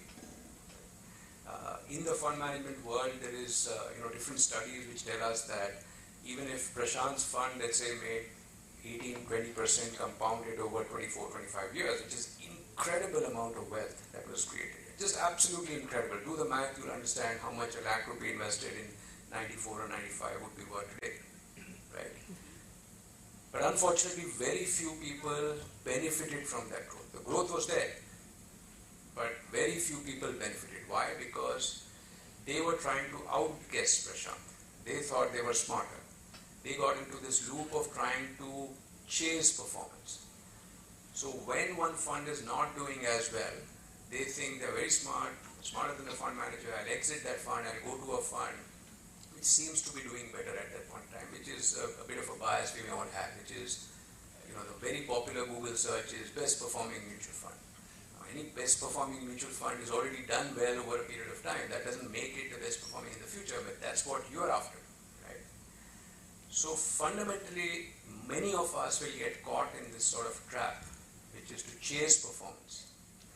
And I will want to request you that maybe the question is wrong. The question and the objective that you're starting with is wrong. The question is really not, which is the best performing scheme. The question really is, what is your goal and what is the best probability of you meeting your goal?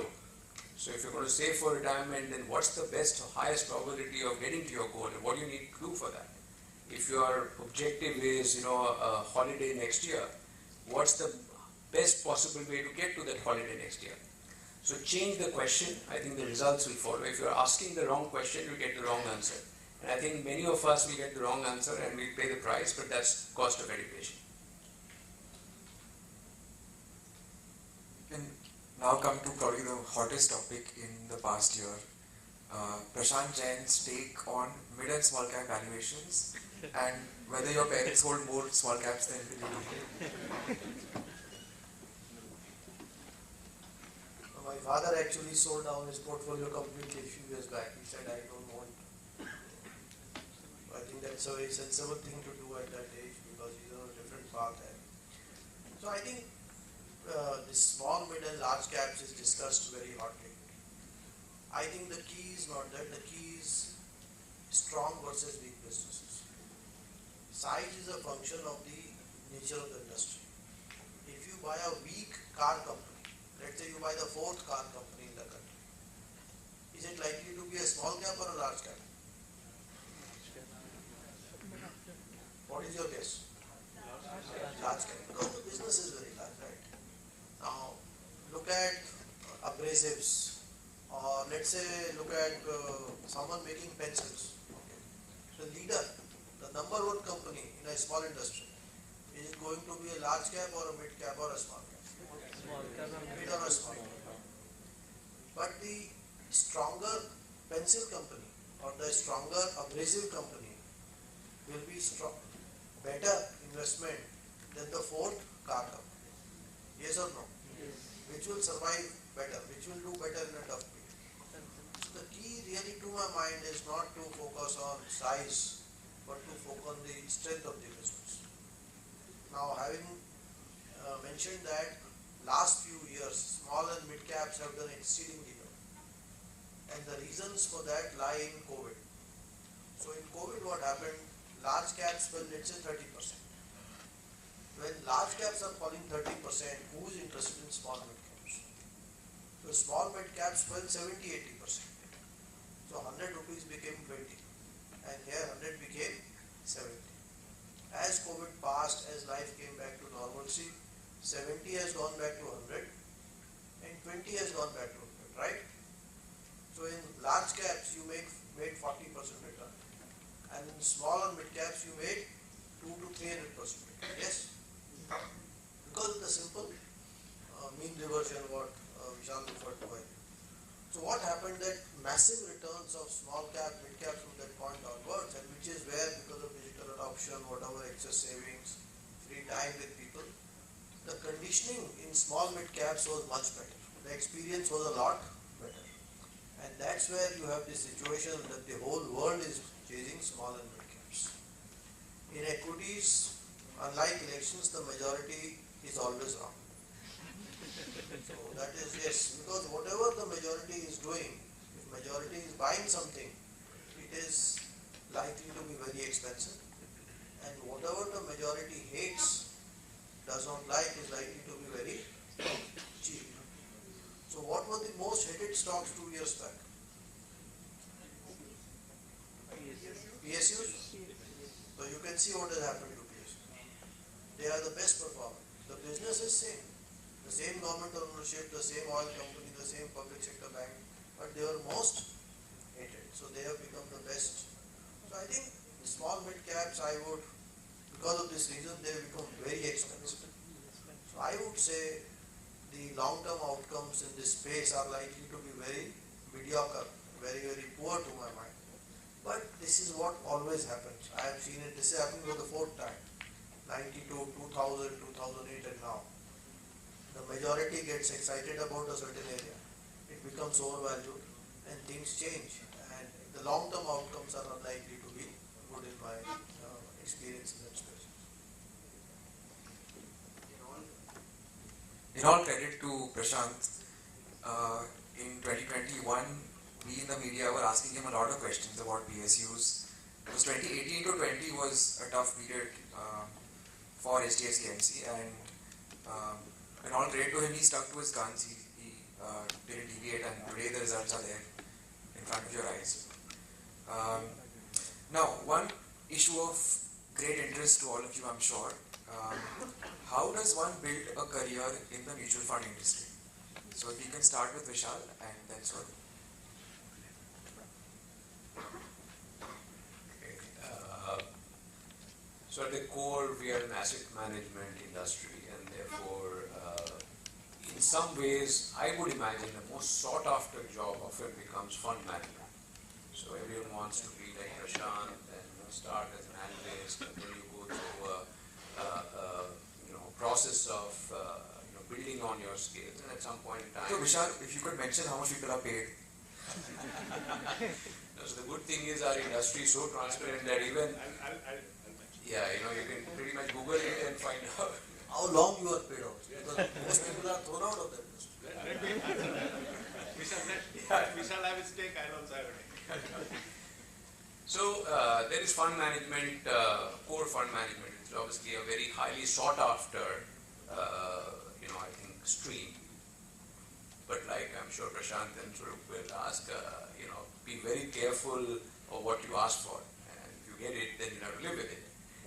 But keep in mind, this is a very, like any industry, it's got a plethora of very exciting function, at least in my mind. You move on from fund management. If you really still want to be very close to the market, if you love the market, you want to analyze it, there are a lot of functions around fund management which are equally, if not even more interesting, I would say.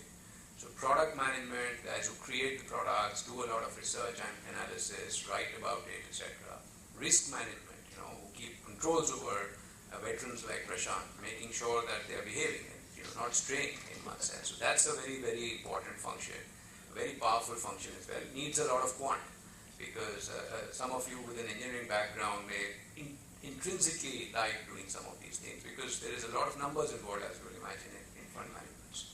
If you're more outgoing and you like sales and marketing and some of those functions, then core sales, marketing are great functions to be in. Training and development itself can be a very interesting word. Now keep in mind, sales for a mutual fund is slightly different. It is not classic sales. This is really about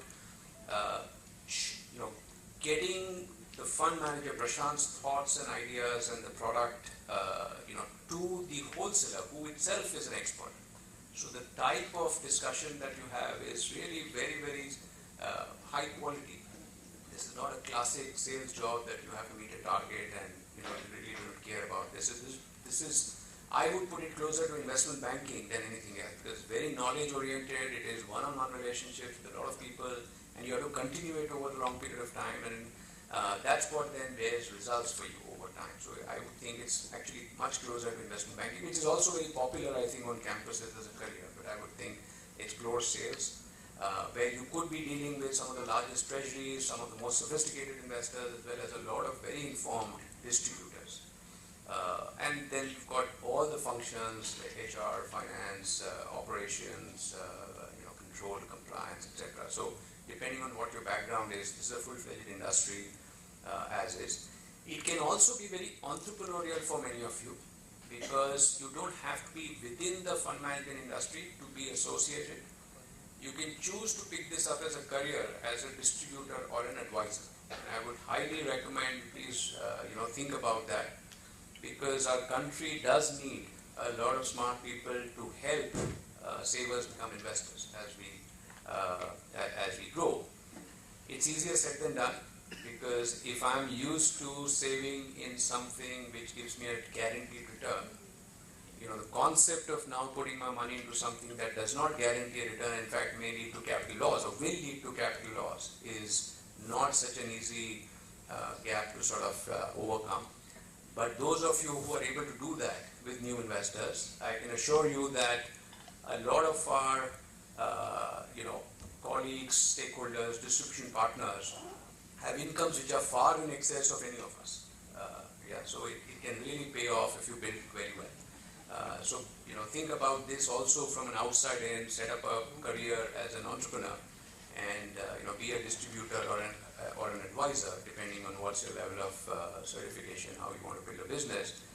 Stick with it like any entrepreneur. In 2-3 years, you should be able to build up a very solid business, and then that's a legacy, because that's like any practice, like a lawyer or a doctor's practice. It's something that a lot of people who started 20 years back are now passing on as a legacy to their children, their relatives. So it's also something that can get transferred over time.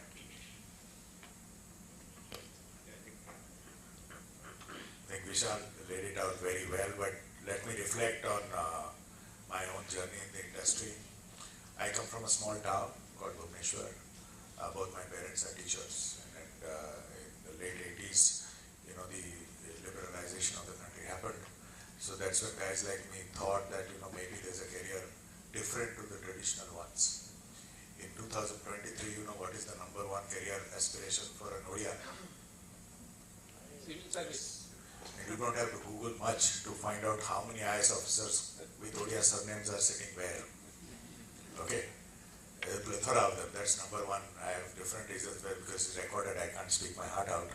But when I told my father that I'm not aspiring for that, I'm not a very good student to qualify for entrance exams of engineering. And I didn't want to be a doctor. I was the biology topper of my institute, but I didn't want to study for 10-12 years to become a doctor and then continue to do FRCS and stuff like that. That was not my thing. But we thought that, the world would open up for India. And I'm saying this because India is very similar situation right now for people like your age. I mean, it's going to open up like nobody's business on job fronts, on career opportunities, and that's why I'm reflecting on that. But when my father asked me, why do you want to take this job? I promised my father one thing, is that I want to earn my money the right way, and I want to pay full taxes. He didn't agree with me. He had his own thoughts. As a result, even today he files my taxes. Okay, just to prove a point, it's an ego between him and me. This industry gives you the first most important thing, it gives you the opportunity of playing the fiduciary role. Not many industries offer you that. We safeguard somebody else's hard-earned money, and the kick of that is bigger than any, according to me. And that's why I pursued career being there. The two gentlemen on my left are closer to products and fund management than I am. I'm a hardcore sales guy. Right? Even at sales, you have to uphold the fiduciary responsibility because you are the face in front of the investor, the distributor, and you have to communicate everything that is there of what we call house view. And that's something which you have to be very careful about as you build a career. Your views don't matter if you come to our the industry. You might have incredible views, but your fund manager's views are your views. Right? Very early in my life, one of my bosses told me that, dealing and how it leads to a very disciplined lifestyle. Dealing is not for us, it needs an access card. I've 30 years in the I've never entered a dealing room. You have to uphold the fiduciary responsibility. Prashant pointed out something, and when these fund managers talk, you have to listen to every sentence. When Neil talked about how much money is paid, Prashant made a simple statement, for how long. My wife is a PhD on burnout of finance professionals. She's a doctorate. The number one burnout worldwide is active managers. That's how tough it is. So when you look at some of the money being paid to some of these fund managers, like Vishal said, you first decide what you ask for. It's an extremely tough job. What Prashant is doing now is not running an Excel file where every day he goes to office, he's not responsible for somebody else's performance. As a transparent industry, we are more responsible for somebody else outperforming us than us. When I asked one of my fund managers, I said, "Uska performance अच्छा है, हमारा क्यों नहीं? उसको पूछो, मेरे को पता था मैं कर लेता." Right? So first, it's the fiduciary responsibility, which is incredible according to me. And if I ask this room, what is more important, your health or your wealth? Everybody will say health, but in the back of the mind, right, you are catering to the most important aspect of every human's life. And you are getting a chance to uphold that. There is no bigger career opportunity than this. What you choose between that is up to you. I started as a sales guy. At one point of time I was given the option because for equity बोल लेता हूँ तो one of the fund said कि तू equity fund management का I not because I don't have that skill. I'm very clear that I don't have that skill. These are extremely skilled jobs. But when I started, I'll tell you something. I came from a middle class family. The first time my friend took me to Delhi Leh Meridian, I was shitting in my pants. I didn't have the courage. It will surprise you that basically I'm an introvert. But this industry has taught me how to speak. I can talk. We all can. You throw us in a room, somebody says he's from mutual funds. कैसा लगता है बाजार? You don't need to be introduced to anybody, right? I don't know shit about markets. They know. But I can speak. Over the years, it polishes you. It polishes you to tell the truth. Tell the truth without being afraid. Because we now talk risks. And talking risks is not easy. When I put a fund in front of you, I will talk more about the risks than the returns. All time when I make a presentation, people tell me, "Arey paisa मांग रहा है, डरा रहा है." But that's what it does to you. It polishes you to tell the truth. And people who tell the truth will then earn money for a long period of time. My salary in 1999, we were working in Calcutta. We used to sit in a restaurant called Barbecue. Some of you are from Calcutta. It's one of the oldest English. Vishal would know. 5 of us. And I will tell you the 5 profiles. You will be really surprised as to where they are sitting now. The topic of discussion in 1999 was 10-figure take home नहीं हो रहा है. What is 10-figure? 10,000 रुपया घर में नहीं जा रहा था. Right? Money will go to somebody who deserves the money. Build a profile to deserve that money. There is endless money to be made in India now in a salaried form. But you have to be very clear, and when I reflect again on something which Prashant said about our business, when I make a statement that till the time I sit in Mere Asset will never be listed, people get very shocked. Because a fiduciary responsibility lies with the investor and investor alone. Once we are listed, it's shifted to the seller. I am very clear कि वो पैसा नहीं बनेगा मेरा, which we call ESOPs. You have to sit with that clarity. Yeah. Otherwise, every industry is good. I feel because of the fiduciary nature, our industry is a little superior. So I will answer the question. If you want to find out how much fund managers earn, Google it, because their salaries are publicly disclosed. We in the media do articles on them. They don't like it much, but it's the nature of it. One request I have of the media when they point that, and I've had this discussion, you write the salary, उसके side में write post tax. फिर they tell me फिर ना article बिगड़ जाता है. You should also know how much tax these guys pay to the country. Right? It's a 50-50 partnership with the government of India right now.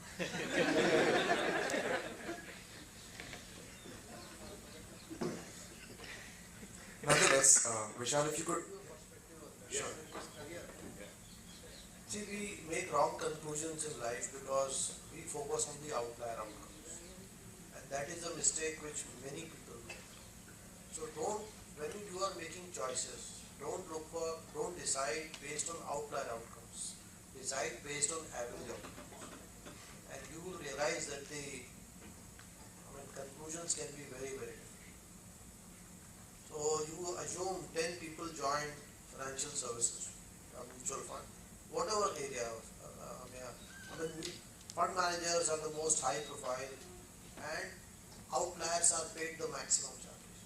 So you look at that 10 people who join to become portfolio managers, and you look at 10 people who join Hindustan Lever and 10 people who join Reliance Industries, and look at the average and the longevity of those 10 people who joined mutual fund 30 years back, Lever 30 years back, and Reliance. And you will see that while mutual fund has the benefit of playing a fiduciary, and therefore it is very exciting. And I am not saying it's a bad industry at all. It's a very good industry. But don't assume that what 1 in 100 does is better than the careers at Levers or at Reliance. The variability of a fund manager's career is very, very high. Out of 100, I started off in 90s, and the brightest of people, and many of them don't have jobs because investing is when you have to beat the index, it is very tough because index is giving 12%. A manager has 2% expense ratio. So if you want 14, you are at 12. To beat the index, you must earn at least 4% more, 3% more, which is 25 to 30% more than the index. So it sounds very simple. It is actually not so simple. So all I am saying is don't make career choices by looking at outlier outcomes. And that is my request to media, and I have often spoken about this, that media only writes outlier outcomes. Aditya Puri, XYZ. What about the 100 people who joined this industry? The moment you give average outcomes, your information will be more balanced. And let me ask you a question. Who do you think gets paid more on an average in HDFC Bank or State Bank of India? State Bank of India. Trust me. Check the numbers. See, we pre-conclude. Why? Because the CMD of HDFC Bank gets paid 20 times the CMD of State Bank. And we assume that every person in HDFC Bank does it. It is not the case. State Bank's average salary per person is far higher than that of. Let me ask you one last question. What is the starting salary of an engineer joining the public sector? Whether he join NTPC or BPCL or Any guesses? Is it higher or lower than Infosys? Higher. How much higher? 40, 50% at least. So what is the starting salary of a graduate in India who makes it to one of these large CPSUs? 8 lakhs. 8 lakhs. You double that and it is still not there. So please check data before you.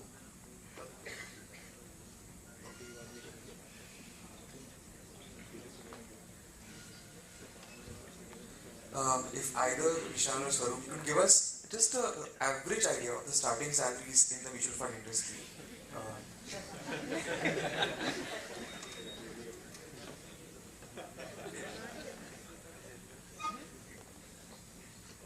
So like Prashant said, it's embarrassingly low.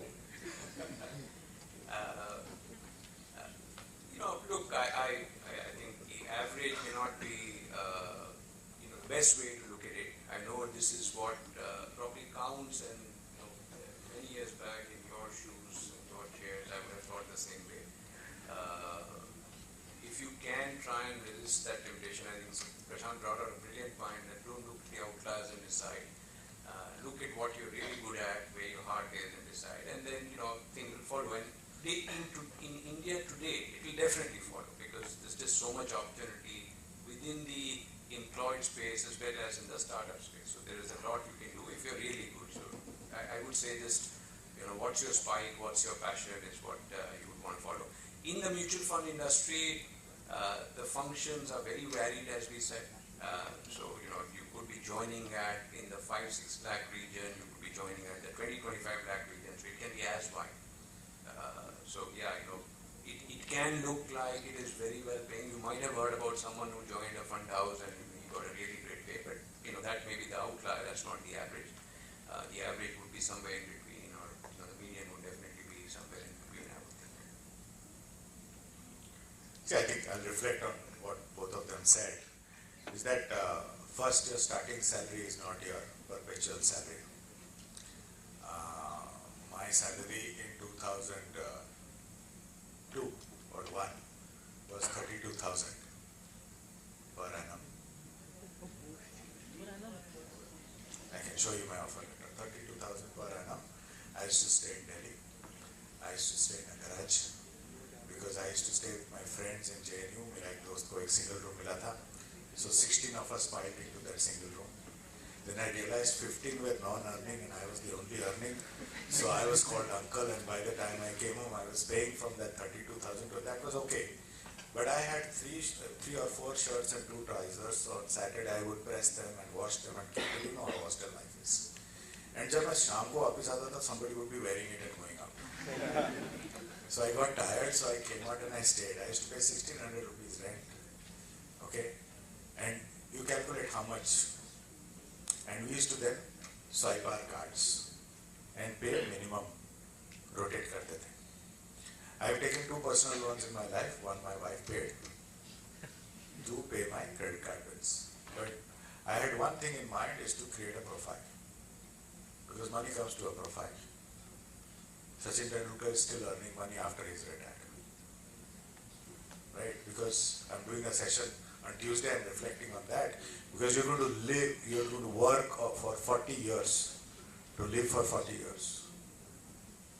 It's not working and earning, it is sustaining ourselves after those 40 years is more important. You better realize that today. The problem is, the easier part was people used to die earlier. Now we are not dying. And that part, we have only one friend, and that is money. Be very clear about that. Okay, because I came from a economically low background. Those days money was a bad word in India.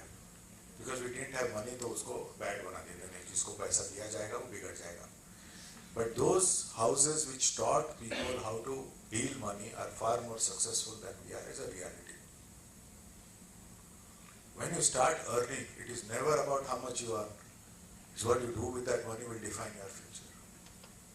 And if you want to, really idolize, say, Prashant or Vishal, then check their career, of how they've built their career.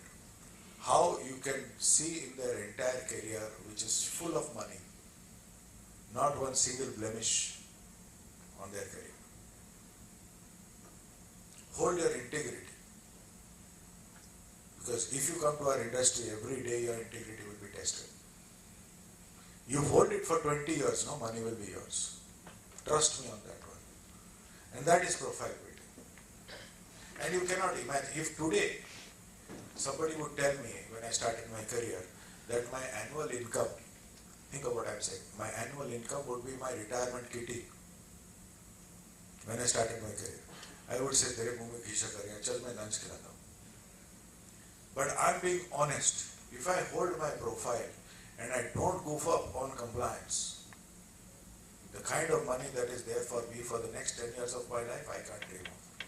That is the position. But I have to hold my compliance. Please, don't look at the starting salary as the best lesson or the median salary or the best salary. That normally goes to very few people. Build that to become that. Aspire to be that. When you are idealizing something, check the entire salary. And if you are saying somebody started at 25 lakhs now, track him or her after 5 years. But if you build a good integrated profile for yourself with the situation where India is, nothing will stop. World data says 60% of world population under 30 is in India. So for you, India is not a stage, the world is your stage. There will be only you. But you have to understand that if you take a shortcut, God be with you. Yeah? But wish you all the best. Do well. So I'm going to conclude this segment, and after this we're going to open up to audience questions. So please be ready with your questions. You're not going to get this kind of opportunity anytime soon. So the last question I'm going to ask to Prashant, and I'm sure this is something that a lot of people would want to know here. What would it take to get an internship with Prashant Jain?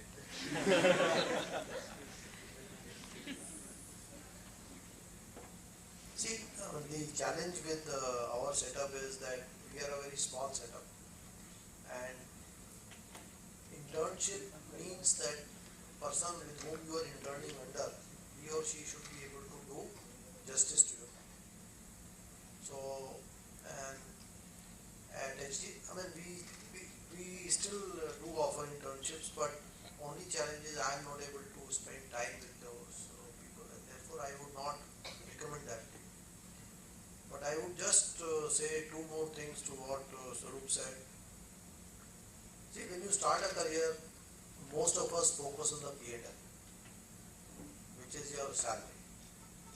I would suggest you focus on the balance sheet, which is what skill are you building. So when I passed out of campus in 91, and no offense meant he was a stunt chart, but I actually did. So I did not appear for interviews with the foreign banks. I appeared for interview with only two institutions, ICICI and State Bank of India, SBI camps, because I thought the learning there was more. That was not. So focus on the job, focus on the learning trust. Because as Sarup again said, build your profile. What is your profile? It is not your social media profile. In fact, it's a distraction problem. It is what you learn, right? So choose your career based on in which career does learning keep on happening over time. Why do senior doctors get paid a lot? Senior lawyers get paid? Because experience builds. Choose careers in which experience is more valuable. Because in the end, your earnings will converge with your value what you add to your job. So I would say just focus on balance sheet. And the second point I wanted to make was, if you are really passionate about investing, see, many youngsters feel they are passionate about investing. Actually, they are not passionate about investing. They are not lying, but they don't realize what they are saying. They are simply passionate or driven by the big fortune stories, the huge money made in the media. Trust me, these are outliers. So one out of many careers have been destroyed by people have given up jobs in clerks and very, very highly paid jobs and join this industry.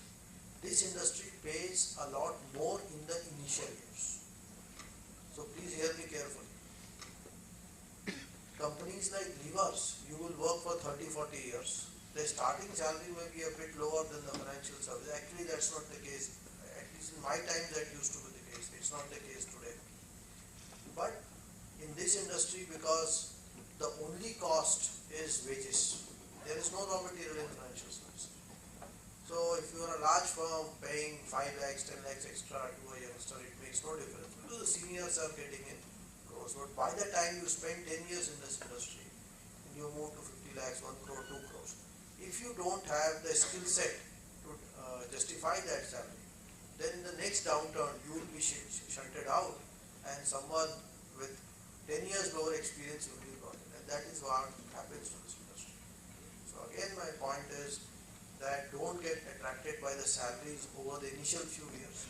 Focus on learning and look for the salaries over the entire career, and that will help you to make the right choices. I would like to thank our panelist and moderator for giving the wonderful insights. Like we would keep in mind like what to do and what not to keep an integrated profile and work on ourselves to be a better man. Now we open the floor for questions to be asked. Audience, you can ask your questions.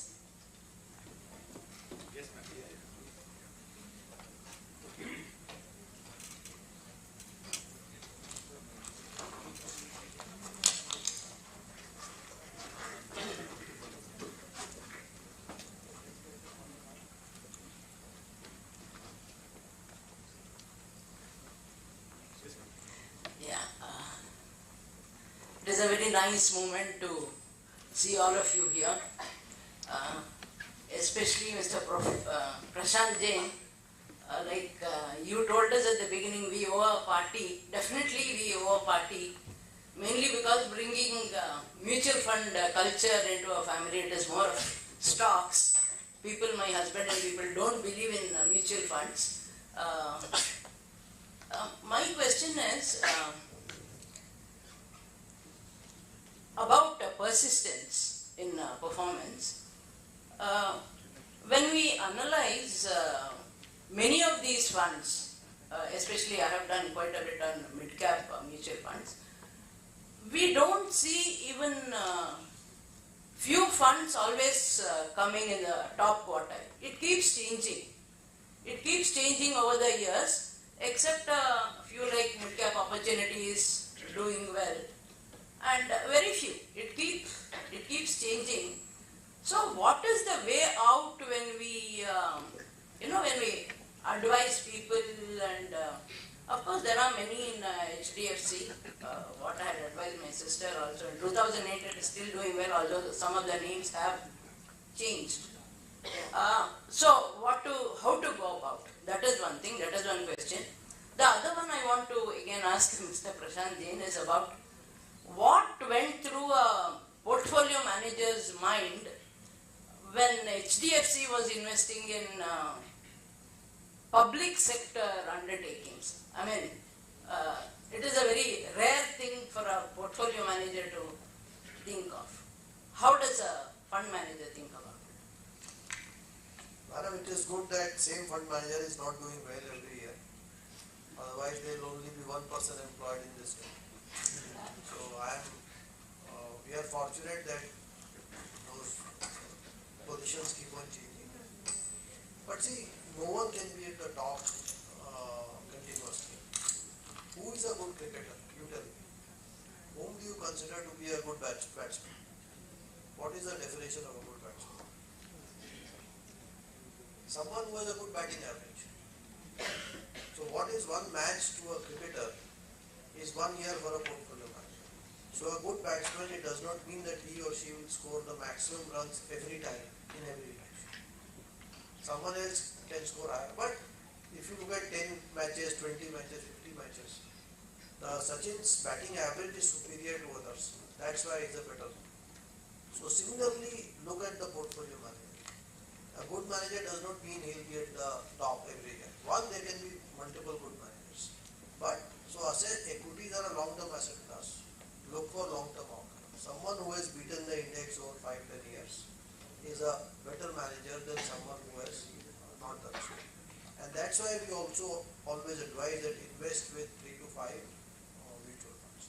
And even if someone has done extremely well for the last 5 years, there is no guarantee that the next 5 years the same person will do better. And I think that is good because this creates more competition, more jobs, the industry grows. So that is point number one. See, again coming back to PSUs, I again go back to what I said originally. Don't worry about anything, just focus on one thing. Is the business sustainable or not? Why does State Bank win in the marketplace? They win because they have the trust of the people. So don't prejudge. We all of us are guilty of prejudging. I know it. But does the data support it? So if I tell you that State Bank's cost of funds or NPAs were as good or lower than many private sector banks, people would not believe it because they are not even willing to see it. They say, no, this public sector is bad. 9 out of 10 people, I was very happy when this people said that State Bank pays more. But trust me, you go to bureaucrats, ask them which job will pay more, Infosys or NTPC, and they'll say Infosys. Because we are not looking at data. So I come back to the same point that there are good PSUs, bad PSUs, good large caps, bad large caps, good small caps, not so good small caps. What is the right to win? So when I was coming, there is a BPCL pump.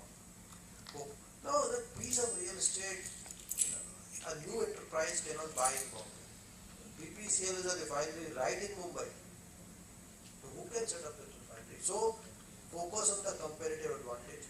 So in certain industries, PSUs have a strong comparative advantage. When it comes to dealing with trust, like banks, when it comes to infrastructure heavy businesses like oil and gas, refineries, pipelines, what is the right to win of a NTPC?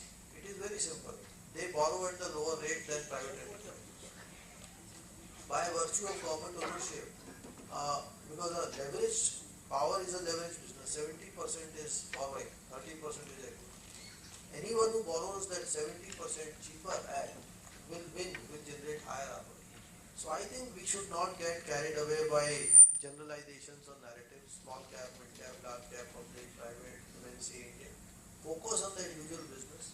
What is the right to win of that business in the marketplace, and judge every business on its merits.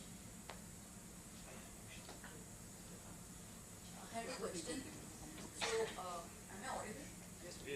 Yeah. So we keep reading in the papers that the SIP flows are going to, increasing year by year, especially after COVID, as you said, and AUM of the mutual fund industry is reaching, I forgot how many trillions it was. Yeah. Okay. So does that put a lot of pressure on you because your investable universe is almost the same, right? What it was pre-COVID. There have been a lot of IPOs of new companies and everything, but I think overall, so do you think that all that money coming in the form of SIPs or whatever, that's putting a lot of pressure, and because you don't have any other place to put in the money, is that is driving the valuations very high? Is that what you would say? And how do you manage this pressure? I'll give our house view.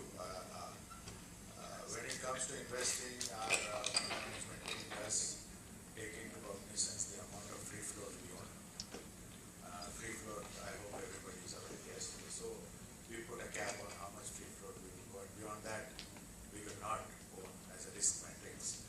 So as a result, if you see, in 2016 we had stopped the flows of our flagship fund. But here's the thing, when we closed the fund in 2016, the AUM was just 2,600 crores. After that, we've been accepting money only in the form of SIPs. Bulk part in the SIP of 2,500 rupees per pack. Through that process also, the fund is now 28,000 crores. One of the reasons we have stayed away from small caps is taking into cognizance the risk parameters of free float. Plus the other fact is you have to have a different backend to launch to manage a small cap. But to answer your question directly, yes, we take cognizance of that, and sometimes in the market, post-COVID especially, if you track industry flows at one point of time, we were getting almost 20 to 30% of the net flows that were coming in the market. So we went out, and I know that that's our house view again, I'm saying. So we went out and withdrew some of our schemes in the market. Yes, we do take cognizance. At our end, we'd like to take in as much money as the underlying stock can manage, or we are comfortable investing in. We keep that in mind. And then when flows like this increase, two things happen, and it will happen in India. It's a matter of time. The markets then become more and more transparent. Price discovery becomes an issue, and there is only a buyer. If you see last year in particular, 80% of active mid and small cap funds have not beaten the benchmark. So the other side starts playing out, and it's a matter of how much time I can't put on the table, but it's a matter. Once there's a secular buying, then the index starts ruling is a submission which has happened worldwide. I see that happening in India also.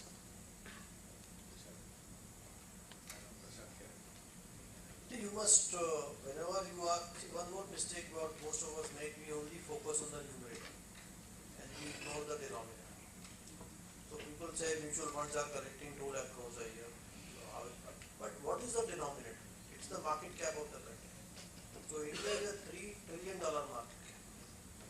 So 3 trillion is a lot of money. So even today, all mutual funds put together in the country own only 10% of the market.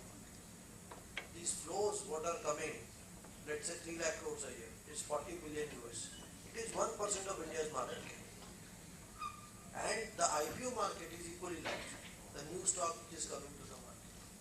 So I don't think mutual funds face the challenge of size, except in a situation which Swarup mentioned, that the small caps, the liquidity is less. And therefore, that is one area where funds take care by limiting inflows. But multi-cap, large cap, flexi-cap schemes, I don't think there is any challenge of size, because India is a very, very large market, growing market, and the new shoe supply is also equally large. So, if I can just add one quick point, and this is not just on this, but also something we discussed earlier, which is how much headroom for growth we have. Because if at 50 lakh crore, if we're sort of feeling stressed by the flows, so there are investors into mutual funds coming from both the corporate side as well as households, right? So let's look at households. All of us are savings, right? Of household savings, roughly about 2/3 used to be in real assets, gold and real estate. Now it's moved to about half, let's say.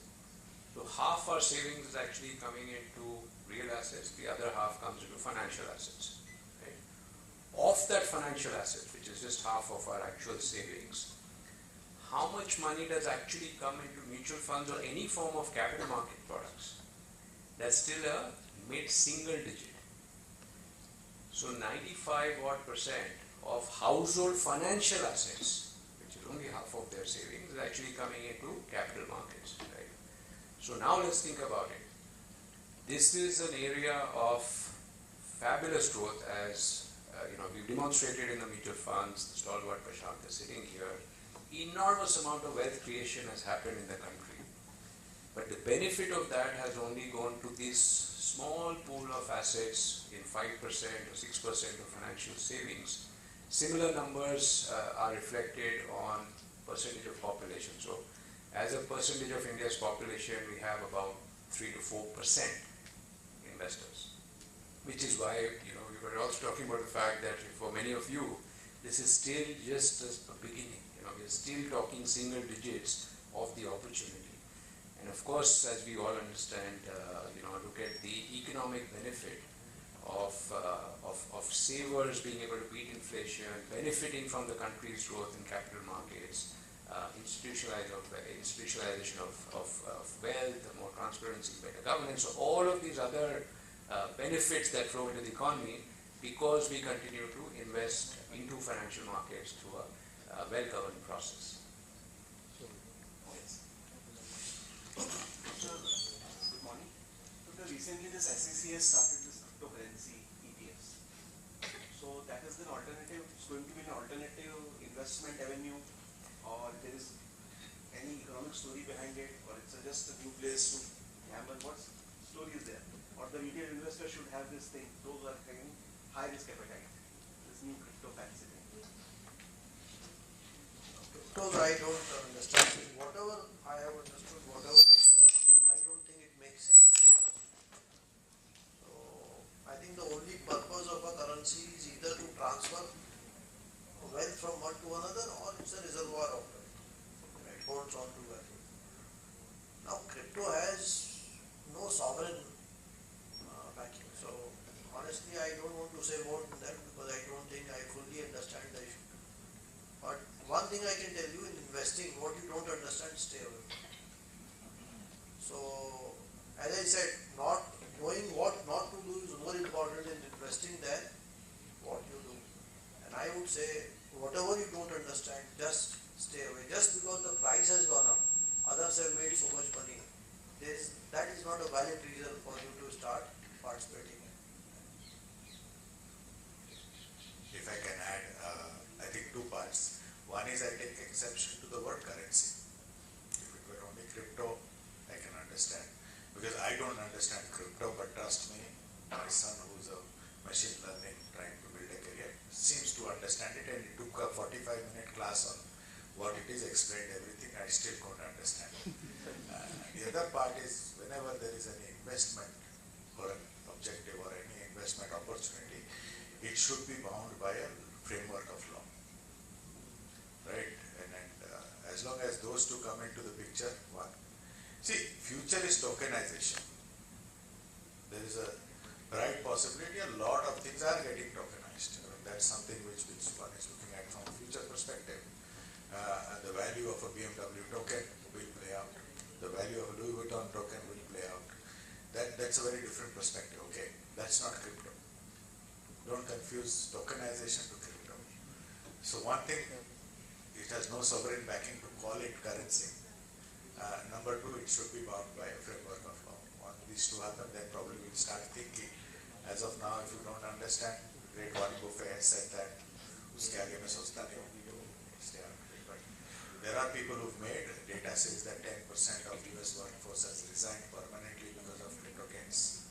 You can't deny that. So there are two sides to every story. जिसको समझ आता है वो कर लेगा.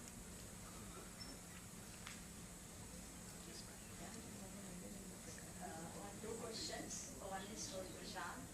Suppose if you have to use equity derivatives in mutual funds based on the fund objective, so what drives you as a fund manager? Is it the hedging or amplification? I'd like to know your views on it. Is it the hedging or amplification? What drives you when you have to use equity derivatives? And my question to Vishal and Swaroop, I'd like to know, at present we are sitting with 50 lakh crores of AUM, and the vision is to reach 100 million investors and 100 lakh crores. So according to you, how much time it's going to take? Any idea?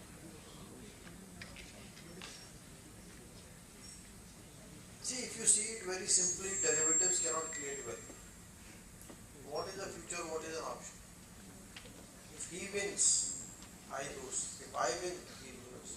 And both of us pay charges to the brokers and to the exchange. Right? So, I mean, technically, there is no difference between F&O and a casino. So why people are attracted towards it, I still can't figure it out. So, I think, the possibility of big gains, because what is a F&O? It is simply providing you leverage. You borrow 100 rupees, you have 100 rupees, you borrow 900, you invest 1000. If you make 10%, your 100 has become 200. If you lose 10%, your 100 has gone to zero. And that is what is a future and an option, very basically. So I think maybe our instinct to gamble or the promise of bigger gains is what drives people in. But I'm very sure there is a NSE study, there is a SEBI study that more than 95% people lose money. And recently I was speaking to one of the top brokers in that space. And the question was, how many customers stayed with you after 1 year? And he very hesitatingly said, about half. So which means the other half are actually smart. They are measuring their losses accurately. And they say, this is not for me, and they are going but people lose money in casinos and they keep on going. They are doing it for fun, knowledge, learn. I have no idea. So I would say one should simply avoid derivatives. For mutual funds, leverage is not allowed. So if you buy a derivative, you have to keep equivalent cash. Sometimes you may use derivative if futures are cheaper. You may sell the spot market by the futures.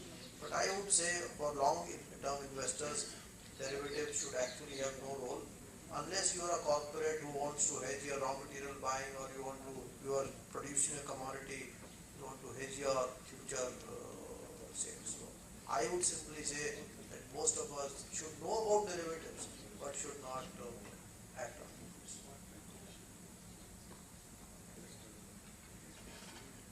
Yeah, so I think when we made some projection in the industry, we thought that we should be able to hit 100 lakh crores by 2028, and that means roughly doubling from here in the next 4 to 5 years, depends on how you measure the FY28. 1 crore, they should get up. Yeah, 1 crore, that's right. So that's the projection, right? And I think one thing we all must know, and I think most of us will agree, the projection never right. So whether it will be before what we projected or after is really a function of so many things. To be honest, to me, that doesn't really, that's not the real point of discussion. Really, the point of discussion is that there is so much opportunity, like we were just discussing, we're still in single digits. How do we build from here so that even as we exit from the 1 crore, it's still got the momentum and it's not an industry that is getting exhausted at that level. It's still got the same momentum as we have now, where people are coming in for the right reason, they're staying, they're generating wealth because they got it right. Many aspirations are getting met because you got it right. There are countless stories now across our industry where people have built their first homes or the first asset through very, very modest SIPs that we started. So that's what I think keeps us all going, which is how are you able to help transfer some of the wealth that is getting generated into India to savers. So that's, I think, what would drive us. The projections put us at about 1 crore and about 10 crore investors through about what we are hoping about 10 lakh distribution partners or registered investment advisors, helping us get to this number by 2028. If I can add on, see, finally our role is making products. That's what our job is. The growth will depend on the consumption, right? And now it is directly proportional to the growth of financial literacy. It is directly proportional to people rising to the concept of need for investing. People find very valuable need for buying an 85-inch TV and not starting a 3,000 rupee SIP. There's a definite need for that TV, new phone, right? That's the catch, right? So it depends on all of us to work hard on it. But I'll give you some basic changing points in India.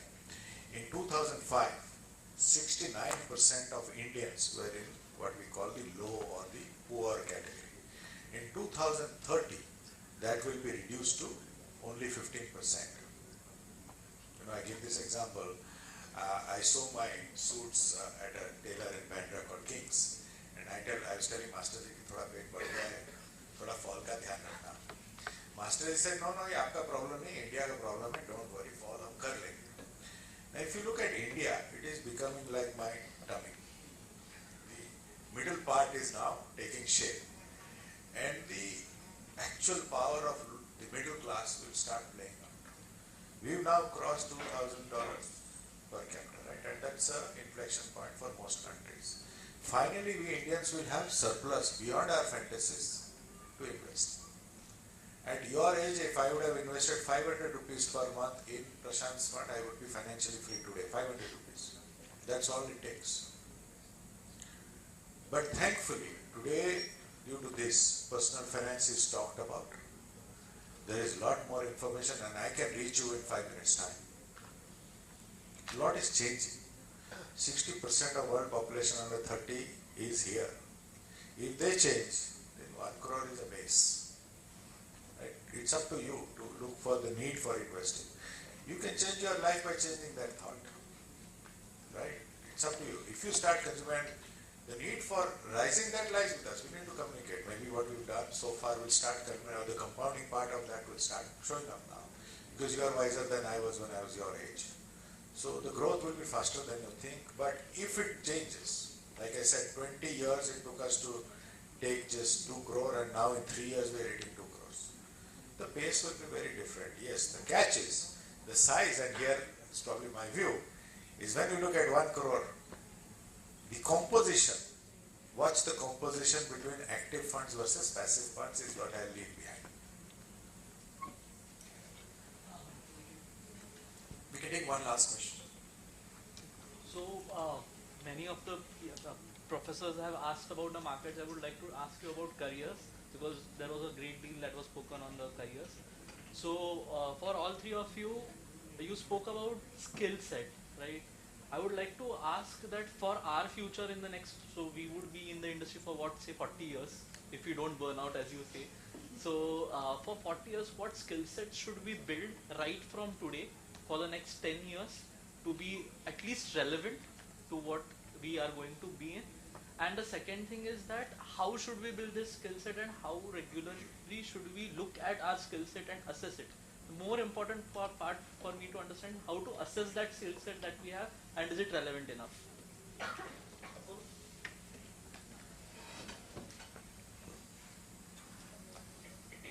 I'll give you a different perspective and then let him come in with a more appropriate answer. See, life is uncertain. And I did not intend to start in a mutual fund at all, to be very honest. Destiny takes you there. So I think I believe on that it is your destiny, your karma, where you have to go, you go there, you do your best. And don't worry too much about the outcomes. If you are constantly looking at the scoreboard, you can't focus on the ball. So for the first 10 years of my career, trust me, I got zero increment. But we stayed put in the same job because we thought the future was good. So the key to happiness is to enjoy what you do and to keep your needs less. And anyone who has more than what you need, you will be happy. I would say just, of course you should do an analysis that we know certain skill sets where experience builds. Those skill sets generally are more valuable than where experience does not. If a person with 30 years of experience does the job equally well as a 5-year-old experienced guy, you know it's not a great career. So I have given you one hint, and I have given you how to be happy in life. Enjoy what you do and focus on your wants. So Warren Buffett has said, I'm also giving you a third perspective. See, you can, with less money can be a lot more money over time. So he has said build a second source of income. What is that second source of income? It is from investing. It is compounding. Sensex was 179. Today it is 70,000. What has happened? It has doubled 9 times. It has doubled every 5 years. So if you leave money in equities long enough, it will become very, very large over time. But the key is to save. So you asked a lot of questions on investing, on earning, but no one asked anything on saving. So one last thought for you. If you, and these are not my words, these are Mr. Buffett's words, if you spend money on things which you don't need, you may not have money for things that you need. So spend wisely, save whatever you can, and invest in equities for a long period. Even if your career does not do well, after 20, 30 years, I think you should be financially independent. And the good news is that you are at the starting of your careers. So you will have very long time to compound. And the salaries today, even the low salaries today, are much more than the salaries of 30 years back. But our needs have grown faster. That's why our saving rates are lower. So please focus on what you really need and what you can pass. That was appropriate. Absolutely. I think they said three things. One, which is given, is your integrity. You compromise on your integrity, somebody else is smarter to catch you that day. And it's your loss. Then that loss is irrecoverable. Khatam. Right? That's given. I have two expectations from the young in this country. Okay. I was in a small cafe somewhere in Europe, and we were all sitting, me and my wife and my son were sitting, and the other seat, there was some 10, maybe in the mid-30s or early 30s, they were sitting, and suddenly the waiter realized that it was a girl's birthday. Oh, I'm sorry, he said. He ran and got a muffin with a candle and wished her happy birthday. You know, the girl got up and hugged the waiter. Thank you. Do you imagine that happening in India? No. Why? Because we have this whole concept of lack of dignity of labor. Please banish dignity of labor in this country. Bring it to the country. If somebody is working hard to earn money, that person deserves to be respected. It's not. So that's my expectation, number one, from please give everybody the respect for the work they do, not for some visiting card they carry. That if you change that, this country is a different country. My plumber in my building earns 2.5 lakh rupees a month. But he's a plumber. Galat kya kar? He's available at my beck and call. But he's a plumber. Should that be the India of tomorrow? No. That's my expectation from you. Second, pay your taxes. If you pay your taxes, this country is a very different country. The problem of the country is not taxes, not people not paying taxes. Don't give that gyan ki ye nahi mil raha, rasta aisa nahi. You do your job. Let the other person do this too. This country is a very different country. You have the skill. You are the brightest in the world. We Indians are the only multitasking brain in the world. You go anywhere in Europe, you stand in a queue, the person cannot think two things at a time. Think about it. हम तो 5 आदमी करके sir 1 minute बता. That's our part. So don't think of that. It will take you. Okay. The last point is about knowledge. Read Warren Buffett, read John Bogle. Two different sides of the same story. Incredibly powerful stories. You practice what you want, but know everything. And don't worry about career. I learned from my son how not to take life seriously.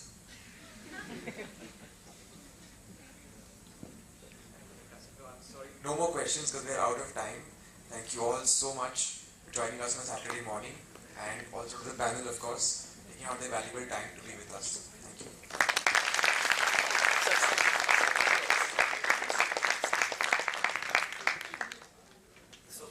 I would like to thank all the panelists.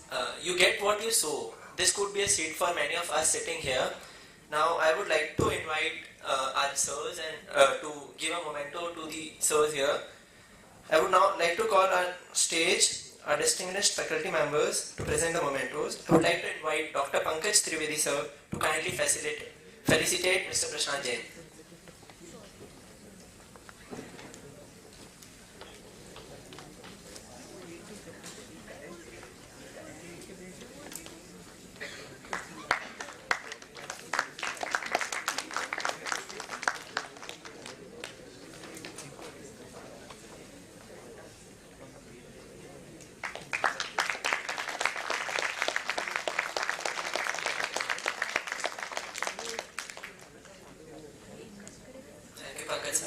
Now I would request Dr. Hitesh Punjabi sir to come on stage and felicitate Mr. Swaroop.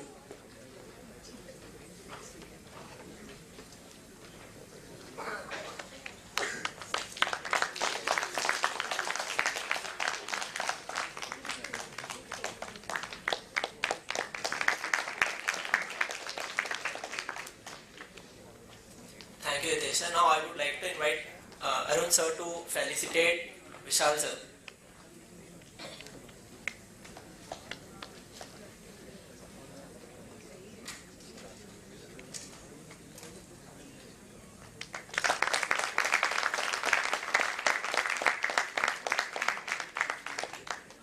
Thank you, Arun sir. Now I would like to invite Smita ma'am to please felicitate Neil Burford.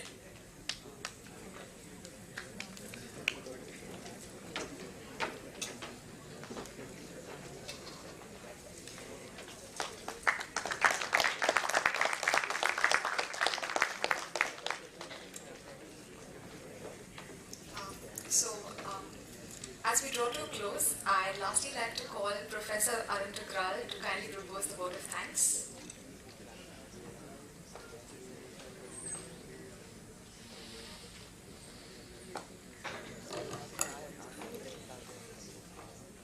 Great session. I think if we would have got some more time, there were many questions unanswered. But anyway, thank you everyone. Three gentlemen were sitting here, the panelists. I think in my previous avatar, I worked very closely with them, and they bring around 100 years of experience, if I total. So I think there are so many things we should take away. Thinking about Prashant, when he was talking about Ekantwad, maybe there are some deep meanings. And another thing he talked about, the balance sheet thing, which is very relevant for students. That focus on the balance sheet and focus on long term, the wealth creation. Derivative is good, maybe initial years you get some kick out of it, but the wealth creation, that is wealth transfer, that's what he said. I think that is one of the takeaway. And obviously he spoke about his career, his journey. Coming to Vishal, he talked about again, about your career, what kind of opportunities are there in mutual fund. And he talks about the tuition fees, which the market. So what we always say that we teach you and then we take your exam. But sometimes market takes the exam first and then you get a lesson. I think that's what you should understand. So, and he talked about the journey and what they are doing in AMFI and how the mutual fund industry is going to grow. And coming to Sarup, what should I say? I think he talked about so many things. And he says he's a hardcore sales guy. So many of us students here, I think when you look at a career, you are always worried what would happen when you become a sales guy. So you can become a CEO.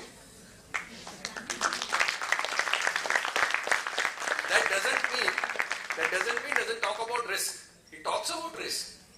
And he was humble enough to share his personal journey, his salary. When he was growing up, where he stayed, I think they were all so humble. I think can we once again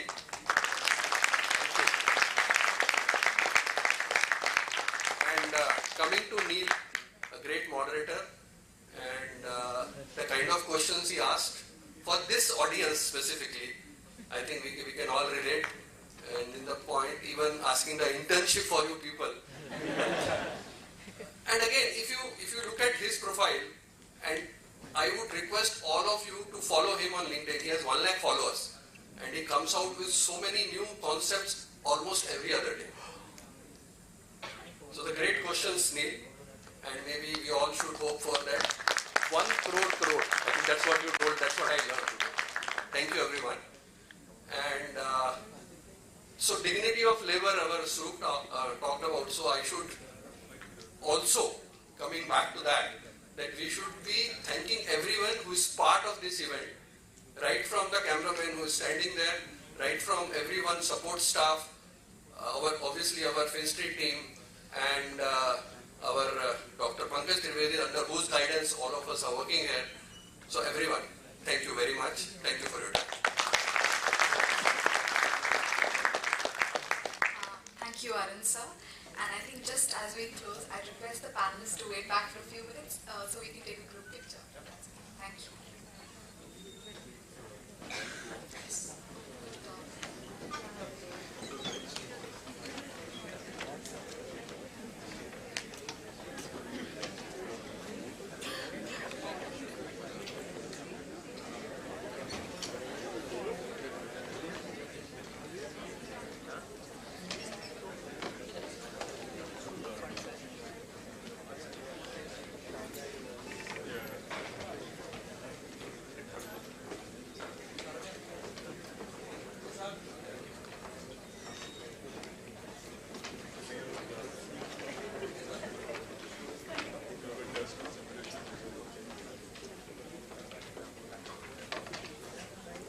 Just requesting the audience members to kindly wait back as we'll be distributing food coupons as you exit. So just wait back for a few minutes. Thank you.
आधे जन को पीछे ले लो ना, आधे जन को पीछे ले लो। हाँ कोई दिखेगा नहीं पीछे से, नीचे बिठा दो, नीचे बिठा दो।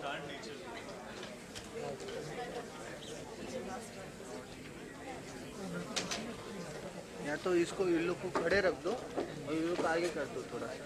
हाँ वही वही करना। हाँ चलेगा।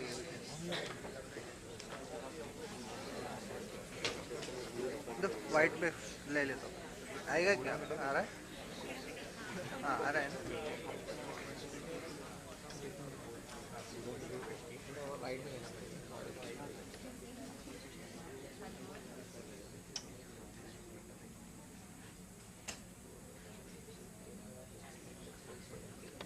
पीछे आएगा तो मैं भी ले लूँ।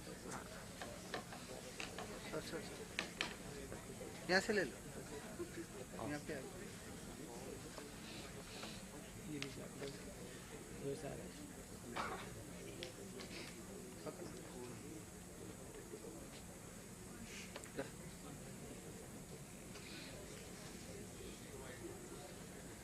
रेगुलर में ले।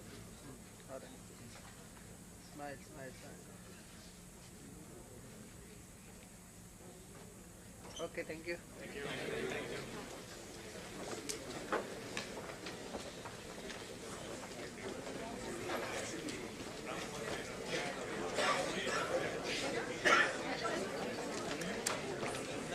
आया ना?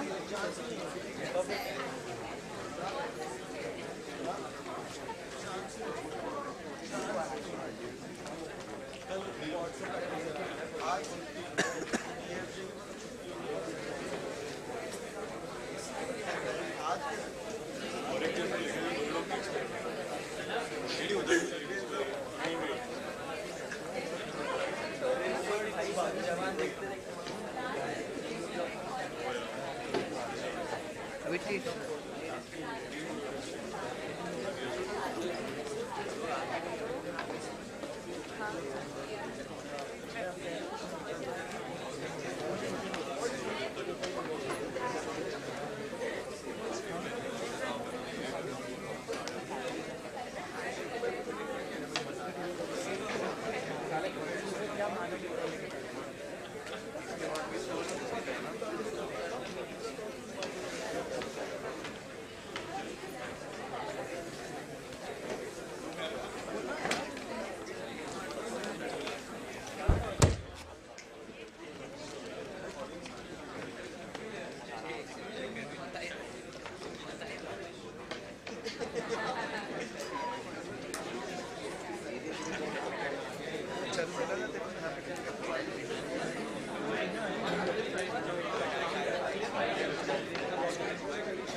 4